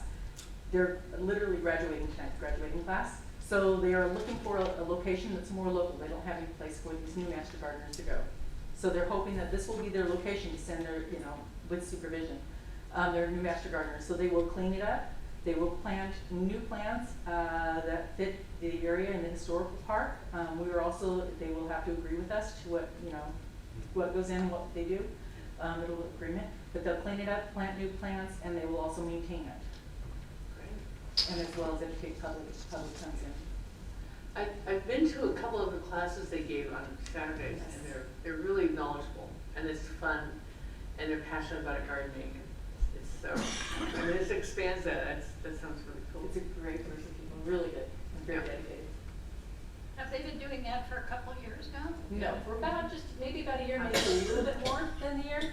But when we started doing the outdoor programming, they'd actually reached out to me, and it's like, let's start doing classes here. And classes have been really great, and they've kept them going every few months. Chair, if I could, there's also an efficiency there because I assume as they get going, they can take some of the burden off of our maintenance crews and the caretaker to do some of this work. So I think, from a volunteer perspective, we can get some volunteer hours more doing this type of work, which will free up our maintenance staff to focus on other areas that need attention as well. So. Very good. Is there anyone in the audience that wishes to comment? Seeing none, is there anyone on Zoom that has any questions or concerns? I see on Zoom Danny is there, and I know she's into gardening. I don't know if she heard that item or if she has any feedback. Yeah, I think with the Master, I have done a couple classes there, and I'm not speaking for the Master Gardeners, but I think that you guys would be crazy not to accept them because it's what they're doing is all science-based. basically what we do is educate the public. So you'd be getting extra work done and public education too. And that's all I have to say. Thank you. Thank you. Any other comment? Do I have a motion? I'll make the motion. Oh, I was just gonna say, were you approached by the Master Gardeners about this? Initially, yes, they Okay. came to the park to visit us and look at the park and asked if we would, like to start doing stuff. And that's when I started the outdoor programming and the classes that they're doing. And Yeah, I just want to say I really appreciate and love this concept and this idea for a multitude of reasons. But thank you for the work on this. Thank you to all the staff for the work on this. I think this is a win-win-win for all parties concerned. So thank you for all the work that went into this. Yeah, thanks for bringing this to us.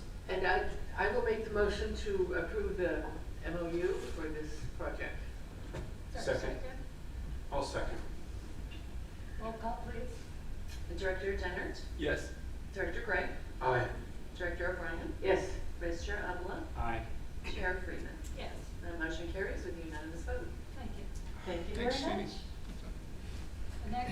The next item is the authorization to purchase 2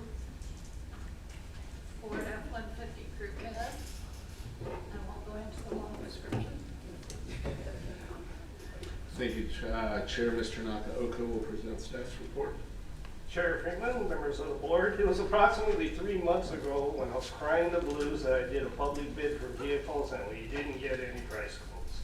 Unfortunately, our lives have changed for a lot better.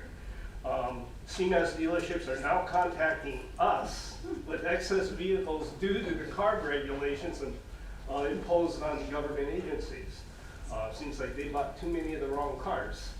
Which is our advantage because these are last year's models, except for one of them. They're 2023 cars. They have less than 40 miles on them. They're brand new. They're slated for the city of Los Angeles. So tonight I'm asking the board to purchase one Ford van, which is a 1-ton van for the recreation department. It is an e-transit van. It's all electric, one of a kind, which will take care of our CARB regulations for January 2025. We only have a requirement to buy one. I'm also asking to purchase 2 F-150 Ford Lightnings, which are also electric trucks, which will go towards our offset for calendar year 2027. This way, Dan will be way ahead of the board, or way ahead of the schedule on purchasing electric cars for the conversion of our district here. The last car is a Chevrolet. It's a 2020 Ford 1-ton vehicle to replace our truck for our mechanic. This truck is used for field servicing. When a car breaks down out in the field or equipment breaks down in the field, he takes his truck out there to do all the necessary repairs.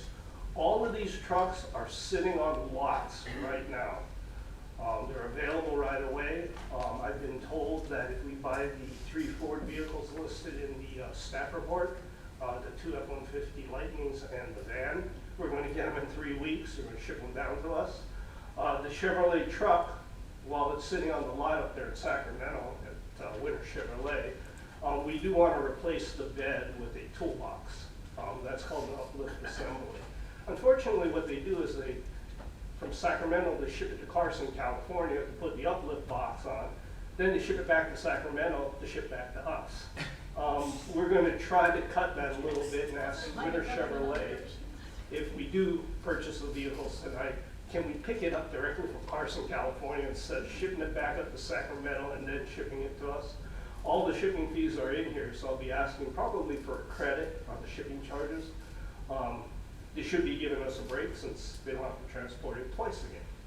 Southern California to Northern California and back again. Money is in the budget for these vehicles. They have been in the budget for the last 2 years. We're finally going to buy them. I'm very grateful for government agencies that overshot their budgets and didn't do their CARB calculations right. So we are now finding vehicles. We bought on the last board meeting, or 2 board meetings ago, 2 F-550s. We have taken possession of them. They're sitting in the back. You did buy a water truck, I didn't list it in the staff report. It is here. These vehicles are now available, ready to roll. It's kind of funny. 3 months ago, I couldn't even buy anything. So tonight, staff is requesting that the board authorize purchase of one 2023 Ford E-Transit T300 medium roof cargo van for the recreation department in the amount of $55,145.69, and two Ford F-150 crew cabs 4x4 Lightning Pros for a combined amount of $129,238.56 from downtown Ford in Sacramento, California, under a CMAS agreement in the aggregate amount of $184,384.25, and that the board authorizes staff to purchase a 2024 Chevrolet Silverado 1-ton heavy-duty 4x4 regular cab with a Royal Toolbox uplift from Winter Chevrolet of Elk Grove, California, under CMAS contract in the amount of $66,087.01 through the purchase order, which is the simplest way. And I'm here to answer any questions you may have. Chair, if I could, I just wanted to note that these vehicles were scheduled for replacement anyways. We're not just doing it for the CARB regulations. We needed these vehicles anyhow, but we're using the opportunity to also meet the requirements of the CARB regulations. I would also note that Wayne's done a really good job and his staff of analyzing the new CARB bill and the new regulations for CARB. With the purchase of these vehicles, I believe we need to purchase 6 more by 2030 on your list, less than that. So when we hear about the CARB regulations and the requirements on us with the purchase of these, we're mandated to replace 2 more vehicles before 2030. So Wayne's doing an excellent job in combining the needs, but also meeting the CARB regulations, and we're well on our way to being compliant with the CARB regulations until they change the law next year. But for now we are. So anyhow, I also wanted to mention, don't hold your breath, or hold your whatever you want to do. Wayne got these for $80,000 collectively than we had budgeted. So not only are they available, but the market pricing is dropping, and he actually, in finding these and him and Robert being aggressive, they're collectively between the 4 of them $80,000 less than our original estimate. So I want to thank Wayne and Robert for finding those and the savings in that. So. Wow. It's easy when they come looking for you. Any questions? Where are the charging stations going to be? That was my question. We have no formal charging stations. I'm working on a plan to put them in our park sites and here at the district's park phase 3. We're going to stick them in the back warehouse in the maintenance area. Currently, we are storing building maintenance vehicles inside the building because of the toolboxes. 2 of these trucks are for building maintenance. We're just going to plug them into the wall, into the 110. Robert tells me we're going to make future arrangements to go to 240 volt. So you quicker charge. can plug them in to 110? Yes. So with a fewer number of vehicles, the infrastructure we have can accommodate, but as we expand the fleet and we're going to need more plugged in, we're going to want to upgrade and that. So these vehicles in itself don't require new infrastructure. So we'll be bringing you a plan for the longer term for a more efficient and capacity increase for vehicle charging. So I assume it must need about an 8-hour charge or something like that? Or at the full charge, do you know? At 110 volts, it does take 8 hours to charge. You guys are only working 8 hours a day, so we have 16 hours to charge the vehicles. That shouldn't be a problem. What we're debating right now is if we should charge them indoors or outdoors.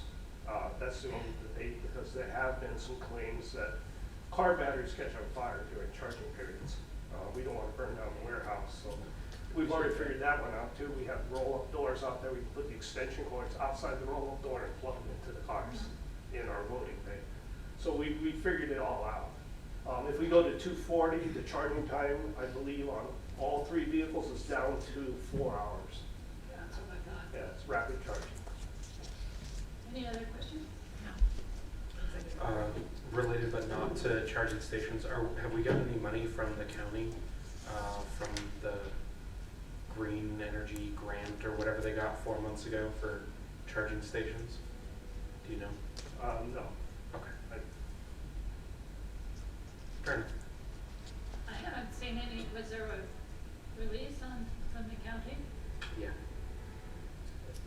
funding available to start transitioning or install charging stations. Most of them are cooperative deals, which I really don't want to get the park district into, is where they install the charging station. People can charge for the power they use with their credit card, and that third company or third party gets 50% of the profits or 50% of the money. You could go over and Hobby Lobby and put it in. I still think you have to slide your card in at Hobby Lobby, so. Any other questions or comments? Is there anyone on Zoom? Hearing none, Director Denner? I do plan to support a motion to do this. I just want to say I'm going to make a motion that's going to say contingent upon Wayne being satisfied with the shipping. So you could have the authority to tell them like, no, we're going to pick it up in Carson. It'd be ridiculous to go send it here, send it back. So give you the power to figure that out. And then I'm excited and looking forward to us building out more charging stations for the public, for our employees, and for our own vehicles.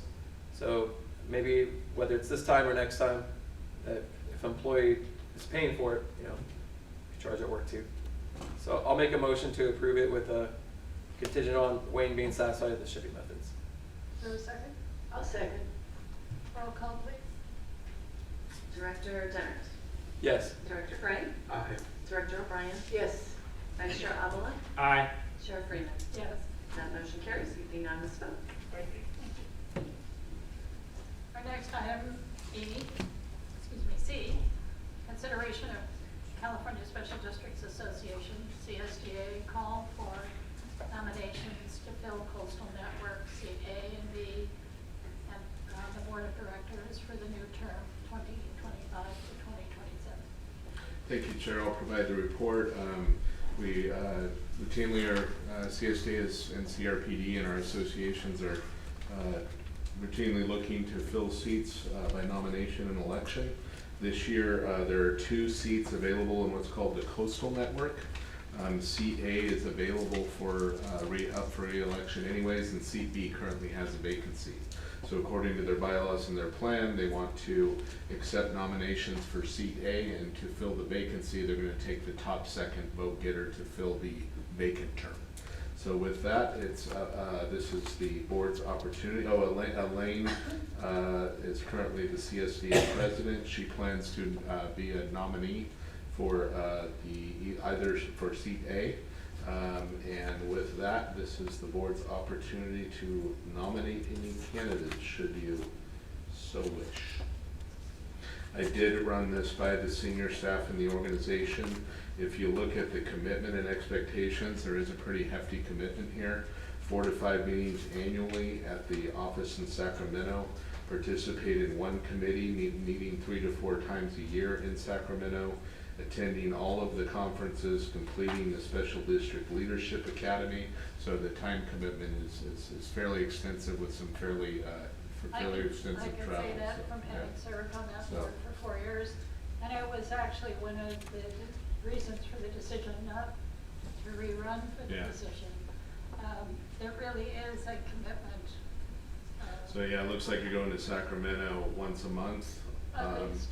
At least, and then you're attending all of their conferences, special events, and so. I mean, the committee meetings did finally get to be on Zoom, and like the legislative meeting is now on Zoom, which is really very helpful, not having to go to Sacramento. Cost-wise, it's very helpful too. I mean, it was expensive to have to go up there a couple times a month in the hotel and all the things that went with it, transportation. We did talk about it. I have no recommendations for you on any staff folks that are interested at this time in providing the service at this point. Tell me again when they need to know, when is all this coming down that we need to have a nominee, if we're gonna nominate someone? I think the deadline's fairly soon. So we have to make a nomination, and I think they vote for it at the annual conference, I believe, or we get to vote for it, yeah. But the deadline for the nomination is in the next week, I believe. We had our canceled meeting, so it was going to be on that one, but April 10th, so, yeah. Oh, no, there's an extension for Coastal Network. I think this meeting, but it's like a week. All right, so it's, somebody has to make a decision. And you guys can take no action if we don't have any to nominate. This item would be no actions. Okay, then we'll go on to written communication. I apologize, I was waiting to see if there's any public comment on that. Oh, any public comment on CSDA's request? Here in the audience or on Zoom? Seeing none, then we'll move on to item 10. Did you have something you want to say? about Yes, it? I was just waiting for public comment to make any comments. It doesn't sound like any of us were interested in it, is that correct? Kate was wondering about, were you interested in it? I'm sorry, what is your question? Were you interested in this position? Oh, the CSD, no, I'm going to pass for the moment. Thank you. I'm just asking, how soon we had to make a decision? It was that fun game where we're all staring at each other like, no, not me. Any other comments? Elaine, thanks for what you've done with organizations like this. I appreciate, especially knowing all the time commitment.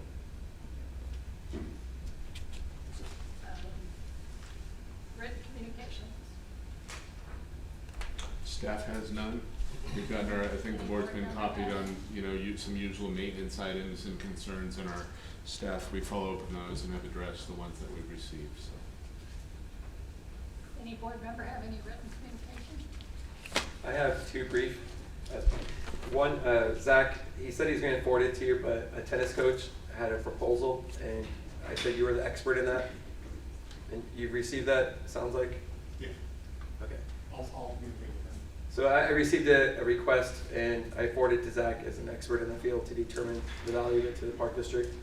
And then I briefly spoke to somebody involved in Royal Aquatics for a swim and for water polo, and they had a request at our pool. And I also said the same thing. I would forward the information to our staff to determine the value of it and the pro and con to doing a project like that. And the staff has walked me through that, and I've given them the suggestions of how to go through that. None other? Reports by board member. Director Evelyn. Okay, so first of all, Josh, I know you're kind of technically still in the newlywed sort of phase. Maybe sometime outside the scope of the meeting, you can explain the whole Valentine's Day and Earth Day thing, why we do that. I did actually, Director Denner and I did have a conversation. I made a suggestion. I wanted to actually run it by him because I know he's kind of been the forerunner, kind of been the lead on the whole Earth Day thing. And one thing we may want to look at going forward, I don't want to speak for Director Denner, but I believe he was really receptive to it, is maybe doing the Earth Day Awards at the Earth Day event. I think it could be more meaningful for the recipients, and so that was a suggestion that I had. As far as events, both the day before and the first day of the Little House on the Prairie event, I did attend that. I hope the chamber made money on it based on attendance. I would assume they did. I have to say, I was there 2 different days and I did not get it. I did watch Little House on the Prairie a couple of times. I just got to call it like I see it. I don't have anything else to say about the event. It's streaming on Hulu, I believe, and in season 1, it's about the community coming together. You might enjoy it. No, I'm familiar with Little House on the Prairie. I'm talking about the event. Anyway, I do want to throw out thanks to Laura, Greg, Matt, and the maintenance crew out there. I know this wasn't our event, but I know that they went above and beyond in terms of how they helped the chamber out and helped the organizers out. And so I really wanted to show appreciation for their work and their effort. That was evident both, when I had spoken to them well before the event, when I was there the day before the event, and then the day of the event. So just a shout out to all of them. I attended, I don't really know what the title of it would be, but I did attend our Oak Park outreach session last week. And on that, I do want to thank Dan and Zach and Sandra for their time and effort. I know they're involved in that, and it still is taking staff time. It just seems like, I assume it's probably taking less staff time than the formal committee meeting did. It is wise that we're continuing with the outreach until we have a new board elected, simply because it may not have been the only reason, but certainly one of the primary reasons that we disbanded the committee is the fact that there is going to be a specific elected representative for that area. So since we do not have that yet, I do think it's wise that we go forward with it. I will say this, I don't know that in practicality that it's moving the needle at all. That there were 6 residents who attended.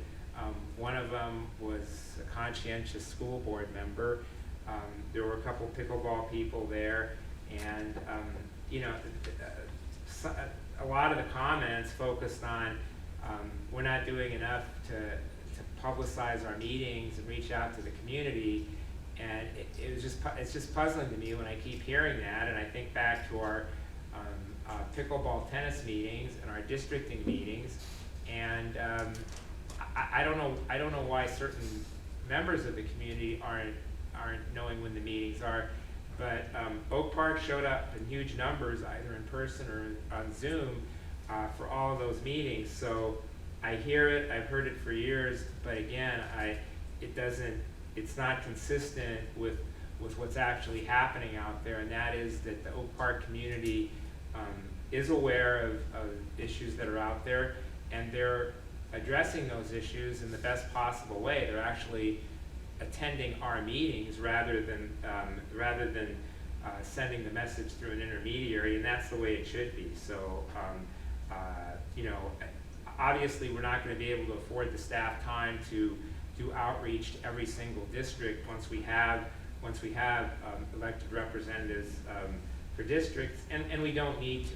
As I say, based on what happened with districting and pickleball tennis, the Oak Park community is aware and they are involved, and they're being heard. I attended the Moore Park Simi Valley Boys and Girls Club Auction Gala. Jill was really hugely involved in the event. It was a nice event. It raised a chunk of money. And it was kind of cool because I got to see Ty Hansen, who's the president of Simi Youth Baseball, receive the Champion of Youth Award. And it's really nice to see someone who actually works with youth and has done that for a long time receive that award. So that was really cool. The one part that maybe wasn't as cool, I didn't find out until the event had concluded that apparently I volunteered for cleanup after the event. But anyway. And for me, the highlight since our last meeting was the Arroyo Simi Greenway Phase 4 ribbon cutting.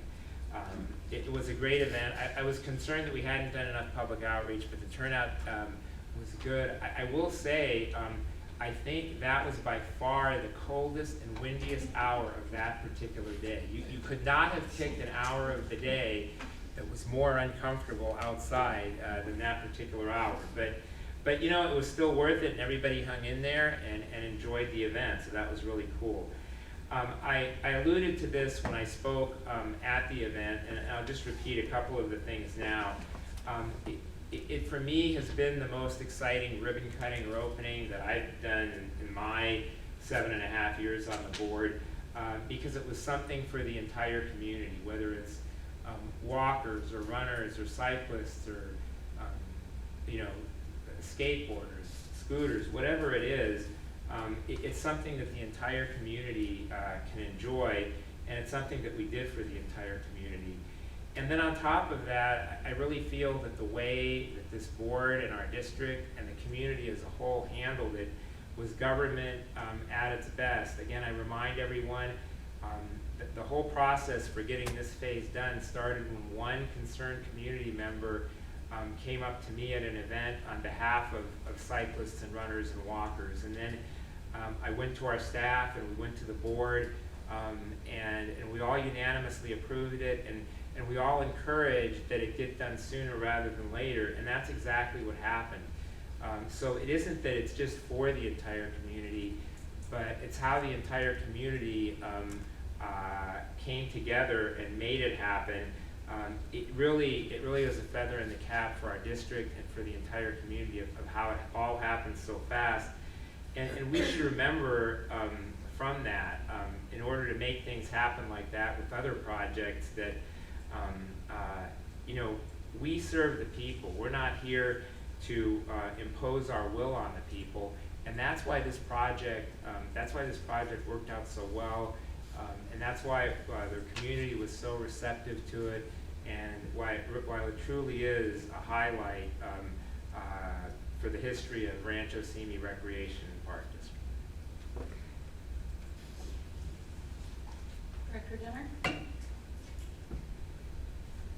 I attended the Little House on the Prairie, and although I was giving Ed a hard time, I was such a young kid when it came out. I didn't remember what the magic was either, so I had to rewatch an episode. My sisters were really into it, but I want to thank all of our staff that partnered with all the other groups in town to put it on, because that was super popular, and I can imagine it took a lot of work.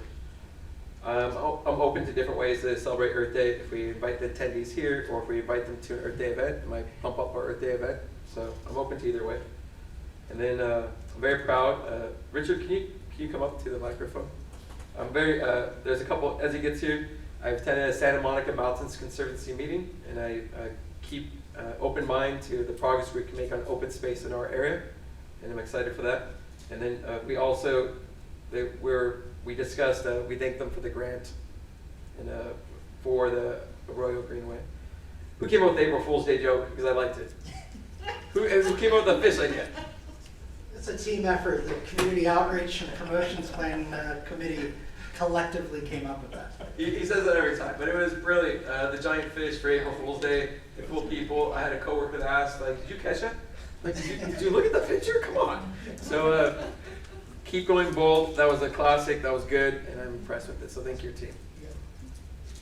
The Oak Park, I'm sorry. I heard what Ed said about outreach, and if we need to continue outreach after there's a dedicated person for that area. One of the reasons I mentioned that is there was a letter in the newspaper about the Oak Park Advisory Committee, and they were upset that it was canceled. But I'm going to mention that we did it at 3 of our meetings and at our advisory committee meeting. And the letter to the newspaper said, why didn't you buy an ad in the newspaper? But there's an article in the newspaper. So why would we pay if there was an article discussing this? And the meetings were online and in person, because the article talked about how far it'd be to drive. But our meetings were online, and there's lots of participation. We're one of the few agencies still doing online and in person. So there's that option. And then we canceled 3 meetings. We didn't, the committee was only going to meet 3 more times either way. So we met 4 times to cancel 3 meetings, and it was in the newspaper. If it was a random citizen that normally doesn't pay attention to this, I would be open to that suggestion. But if somebody's been on our advisory committee, they know how to find an agenda. Our meetings are online. I feel like we've done a lot of outreach for that.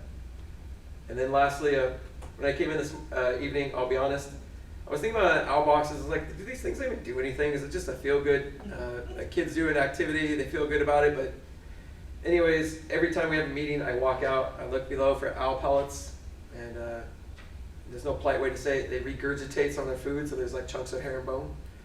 And I ain't see crap out there every other time I saw there. But this time I did. And I picked up the owl pellet, I investigated it, it's real.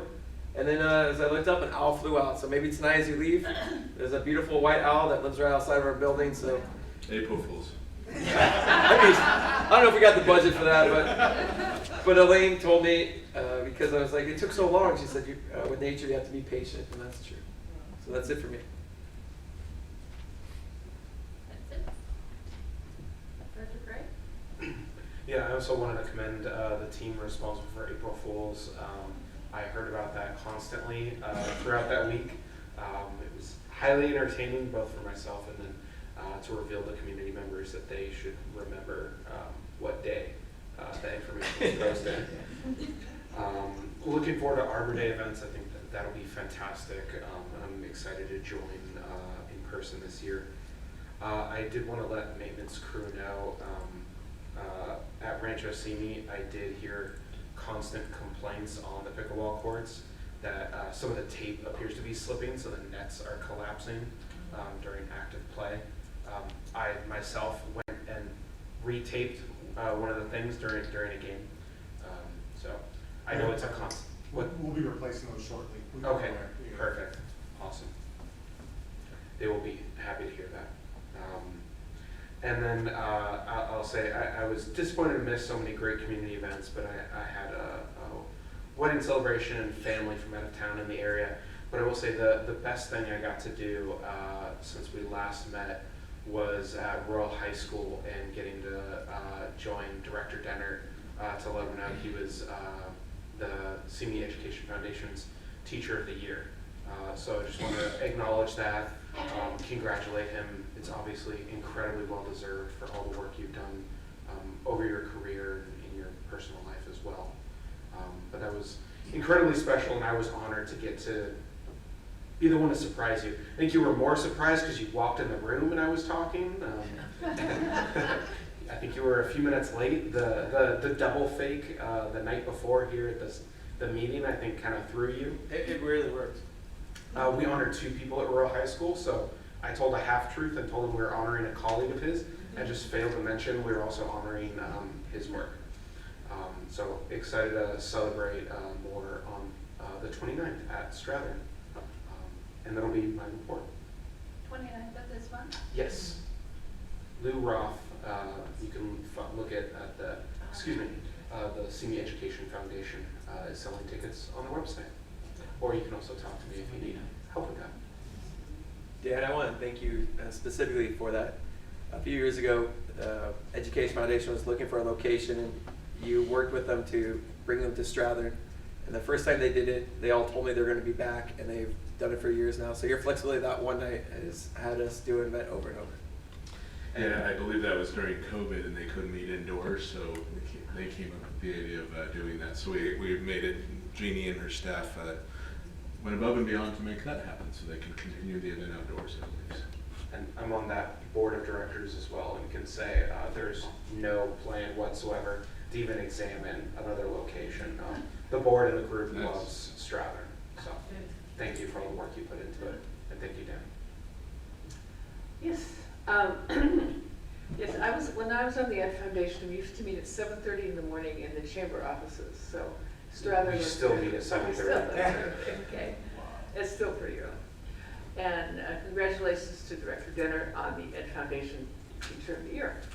I also showed up at Little House on the Prairie last day. I didn't get out there until the last day. And I actually have kind of a sort of semi-personal connection to Little House on the Prairie.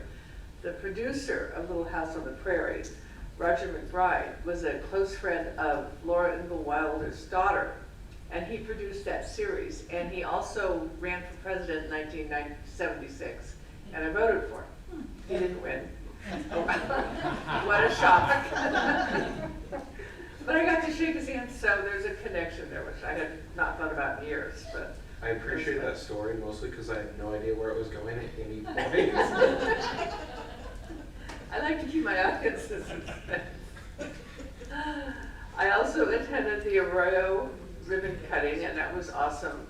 And I think the exciting thing is that we were talking about this like 10, 12, 15 years ago, and thought it was going to be one of those projects that took decades, and now we're almost done as things happen when you put it out there. I attended the Ventura County Special Districts Association meeting, which I'm going to let Chair Freeman talk about because I misplaced my notes because my office is, never mind, don't go there. Today I went over to the Community Action of Ventura County has a satellite office now in Simi Valley over at the same building as the Free Clinic. And this is a committee I sat on for several years. I was appointed by Peter Foy, which is two supervisors ago. So it was a good group, and it was fun to go over and see them. As they've now opened the satellite office, so they can assist people on in the East County, so we don't feel so left out like we have for so many years. And last and probably most important, the eclipse was awesome. It was great. I went to Texas to see the eclipse, and we had cloud cover and then clear. The clouds were like covered and then clear, covered, clear, so it added to the suspense. Is ever gonna be able to see it? Oh yay, yay, oh no, oh yay, that kind of thing. So it was really cool. It was, if we could manage to throw one that here in Simi Valley, that would be nice, but I don't think it's up to us, so, yeah. That's my report. You know, Kate, I have to say, you reminded me of something. Uh-huh. And just like Kate has an attachment with Little House on the Prairie, I seem to have this detachment for unknown reasons. Back in the late 90s, in the early, I don't even know what's out there now, I couldn't even tell you, but in the early days of like Match.com, I went out on a couple of Match.com days. And one was with a lady, and we were going back and forth and talking about different actors we liked and didn't like. And she looks at me and says, "What about Michael Landon?" I said, "Well, he was okay." Oh, and she, and I mean, I had like daggers coming out of your eyes. Well, I want you to know, Michael Landon was my uncle. So maybe that's why I don't get it. You got set up. Yeah.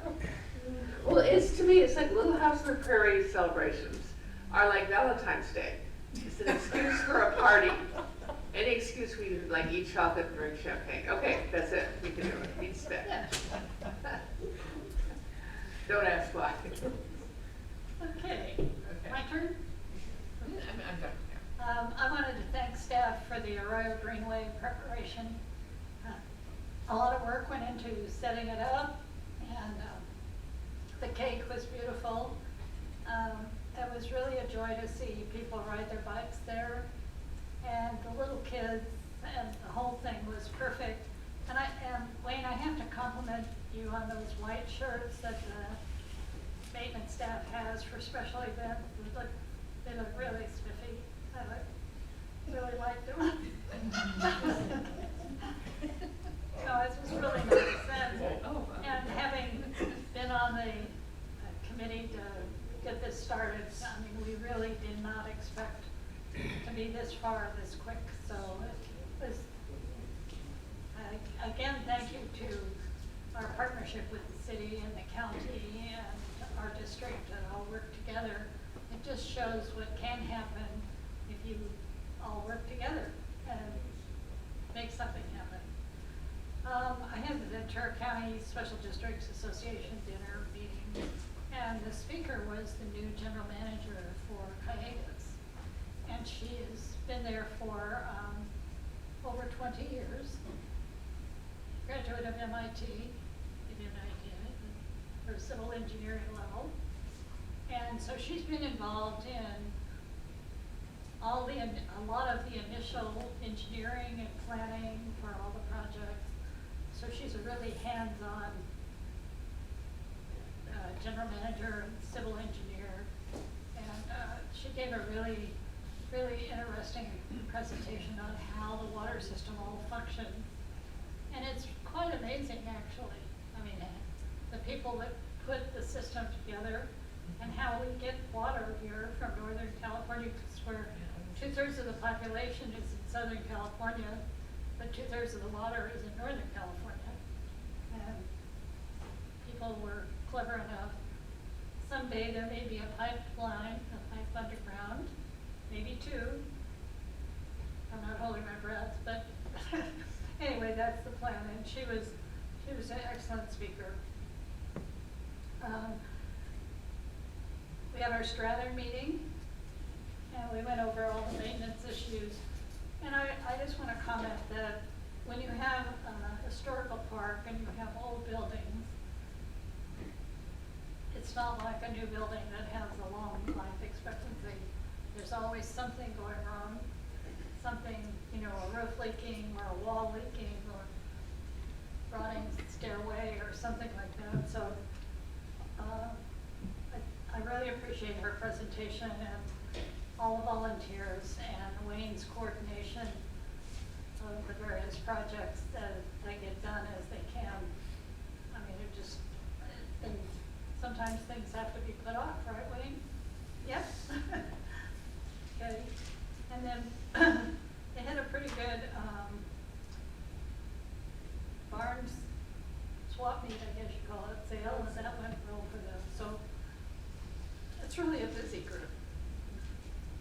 went to the Oak Park meeting, and I was hoping that there would have been more people there. And all of their emails were there on their sign-in, so be sure to get those so that they get their board packets for every meeting. Already done? So, I'm hoping that, in the next, maybe the word will go out, so that more people will have an opportunity or may want to join us. So we'll see how it goes, but I think it's a good thing we're doing, to show the community, that we care, that the board does care about what's going on over there. It should be obvious by how everything is maintained and all the things that we do over there, but it's still, they need a face for the district and individuals to see. They're very fond of their maintenance people and their park and their community center people, so, but, I think it was a good decision the board made to have these meetings. I also attended the Boys and Girls Club event, and kids entertained, and it's always good to see them. And there's this one, I want to manage to Jeannie's here. She needs a singer for the Star Spangled Banner. There's a young lady that has this voice that really can belt it out, and I mean, she's really good. So, thinking of the Veterans Day, do you want to? Thank you. She's really, really good. I think she's maybe 13, 14 years old or something like that. Amazing, just amazing. Anyway, I hope they made a lot of money, and because it's for such a good cause. And that was well, I did attend the Chamber Legislative Committee meeting, which I always do, and give an update on what our board is doing. And with that, we'll go to report by district manager. Thank you, Chair and Board. The Little House on the Prairie event, staff out there has earned a prize from me. It usually involves a lunch or something of the sort on me, but both Laura and her team and the maintenance staff that worked on that. I did ask Laura what the size and scope of the event historically, and she felt it was the largest logistically, maybe not the most people attended, because we had the Cajun Festival. She felt logistically it was the largest event, and to her knowledge, that we've ever had at the park in our history, just in terms of putting it together and the work that went into it. So, and our staff was a part of that. So they did earn a prize for me. The Arroyo ribbon cutting, you guys have all complimented the staff, and I have the same. I will say, our staff, that thing was broken down in about 5.5 minutes. So if you talk about efficient, Wayne and his crews and the recreation crew, they can break down a special event thing in literally 5.5 minutes. So they are very efficient at what they do. We should nominate you guys to do this halftime show at the Super Bowl or something. But, budget outreach, we are sending individual. Actually, yeah. Wayne, next year, can you take my place at the Boys and Girls Club auction gala? Yeah, exactly. Budget outreach, I think we've got a list of about 60 stakeholders or partners that, leagues and contacts. We've been sending them individual letters, probably 3 weeks before the budget workshop. And then we also send a follow-up. We email them all the agenda for the public workshop. We do a press release, and we also get information out to the Acorn. So we have that plan in place for your March 15th or May 15th budget workshop. I know the board was pleased with the input, and we have a very extensive outreach process to get community members here that evening to give you the community input you need to make the policy decisions you do. Deferred maintenance, I did get the opportunity to go out in the field with some of the building crew.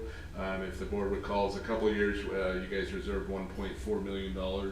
There's about $1 million of deferred. These are little things, broken sidewalks, barbecues, maybe some things that are broken, and about $400,000 in Oak Park. They've spent about 400 of that. We talked about it being a multi-year as they got to it. I did get the opportunity to go out in the field with those folks that are doing that work, and they showed me the work they did. So it's working well. We have a very itemized list by each park based on Wayne's inspection list. And Robert and his crews, now post-fire, post-COVID, it seems like they've got some time to focus on that, and I can tell you that money is being put to work, and our crews are doing a great job getting those, what I would call smaller capital outlay and little things, fix-it-up things fixed out in the park. So thank you to that group. Zach and I did attend a workshop. Apparently the city's exploring the concept of a potential amphitheater over in the Civic Center Plaza area, in the area between the Ventura County Courthouse and the Senior Center. They've got somebody in not only to look at the amphitheater, but look at the market for kind of the arts and music in town, which we're a big part of. So they did invite Zach and I over, collected some data from us, and got our inputs on that.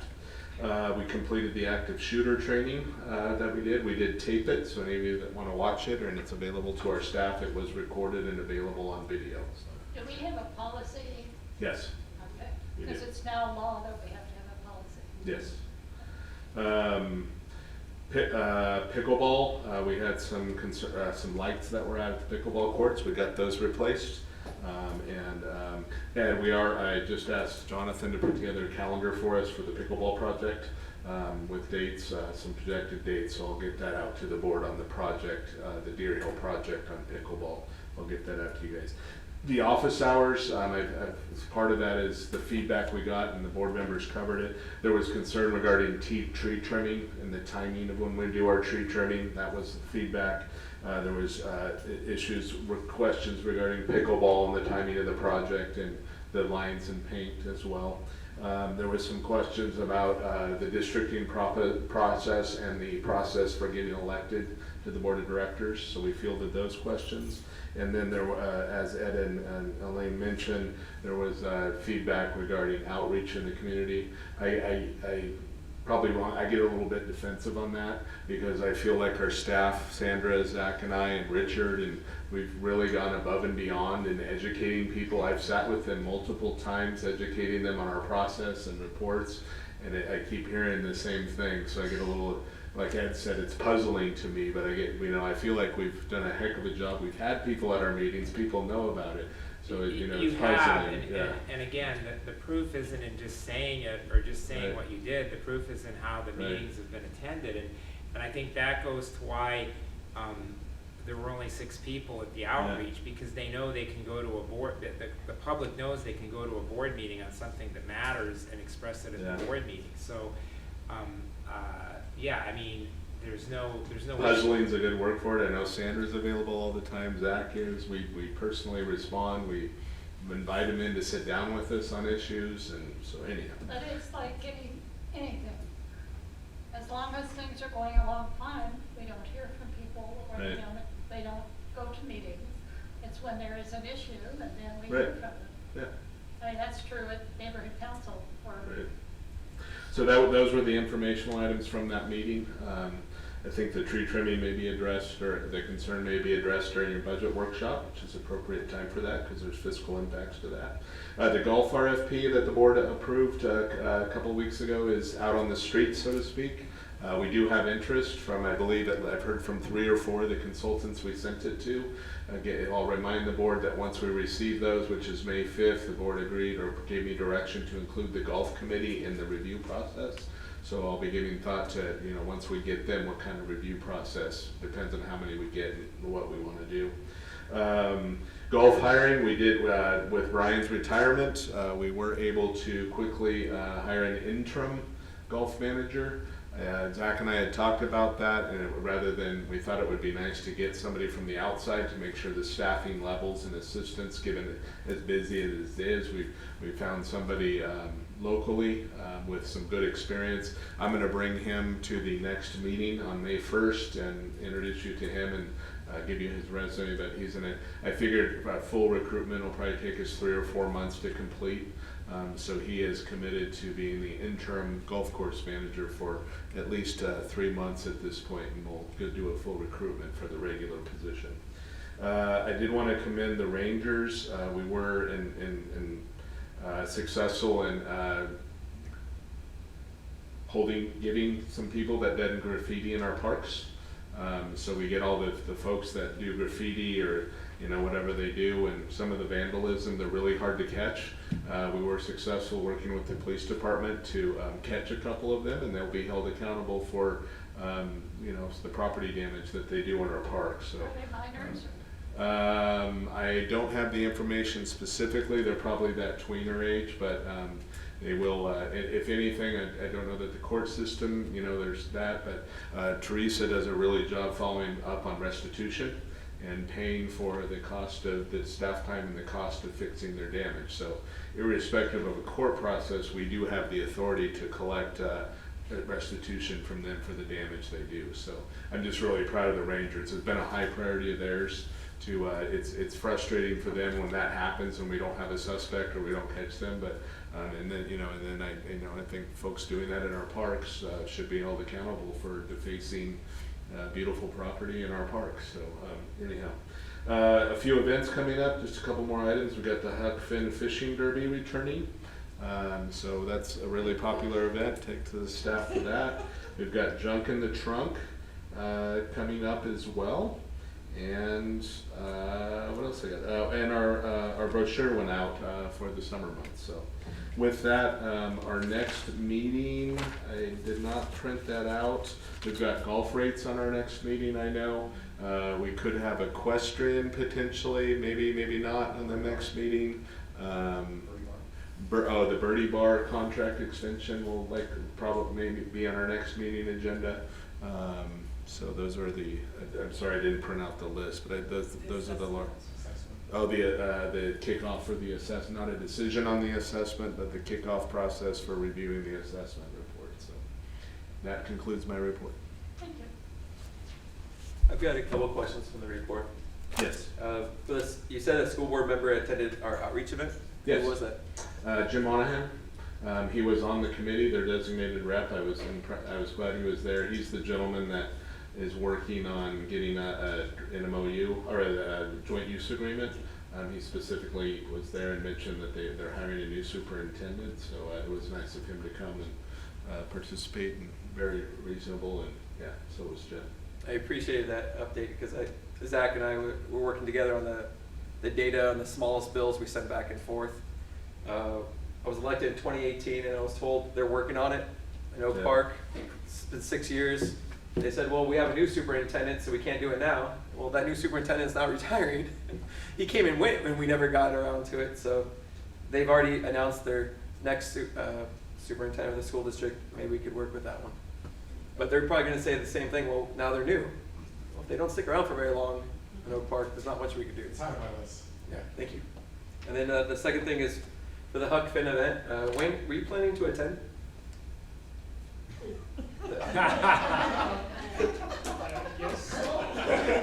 And I imagine it's it's geared for under 15, but Wayne, I know that fishing is an important activity for you.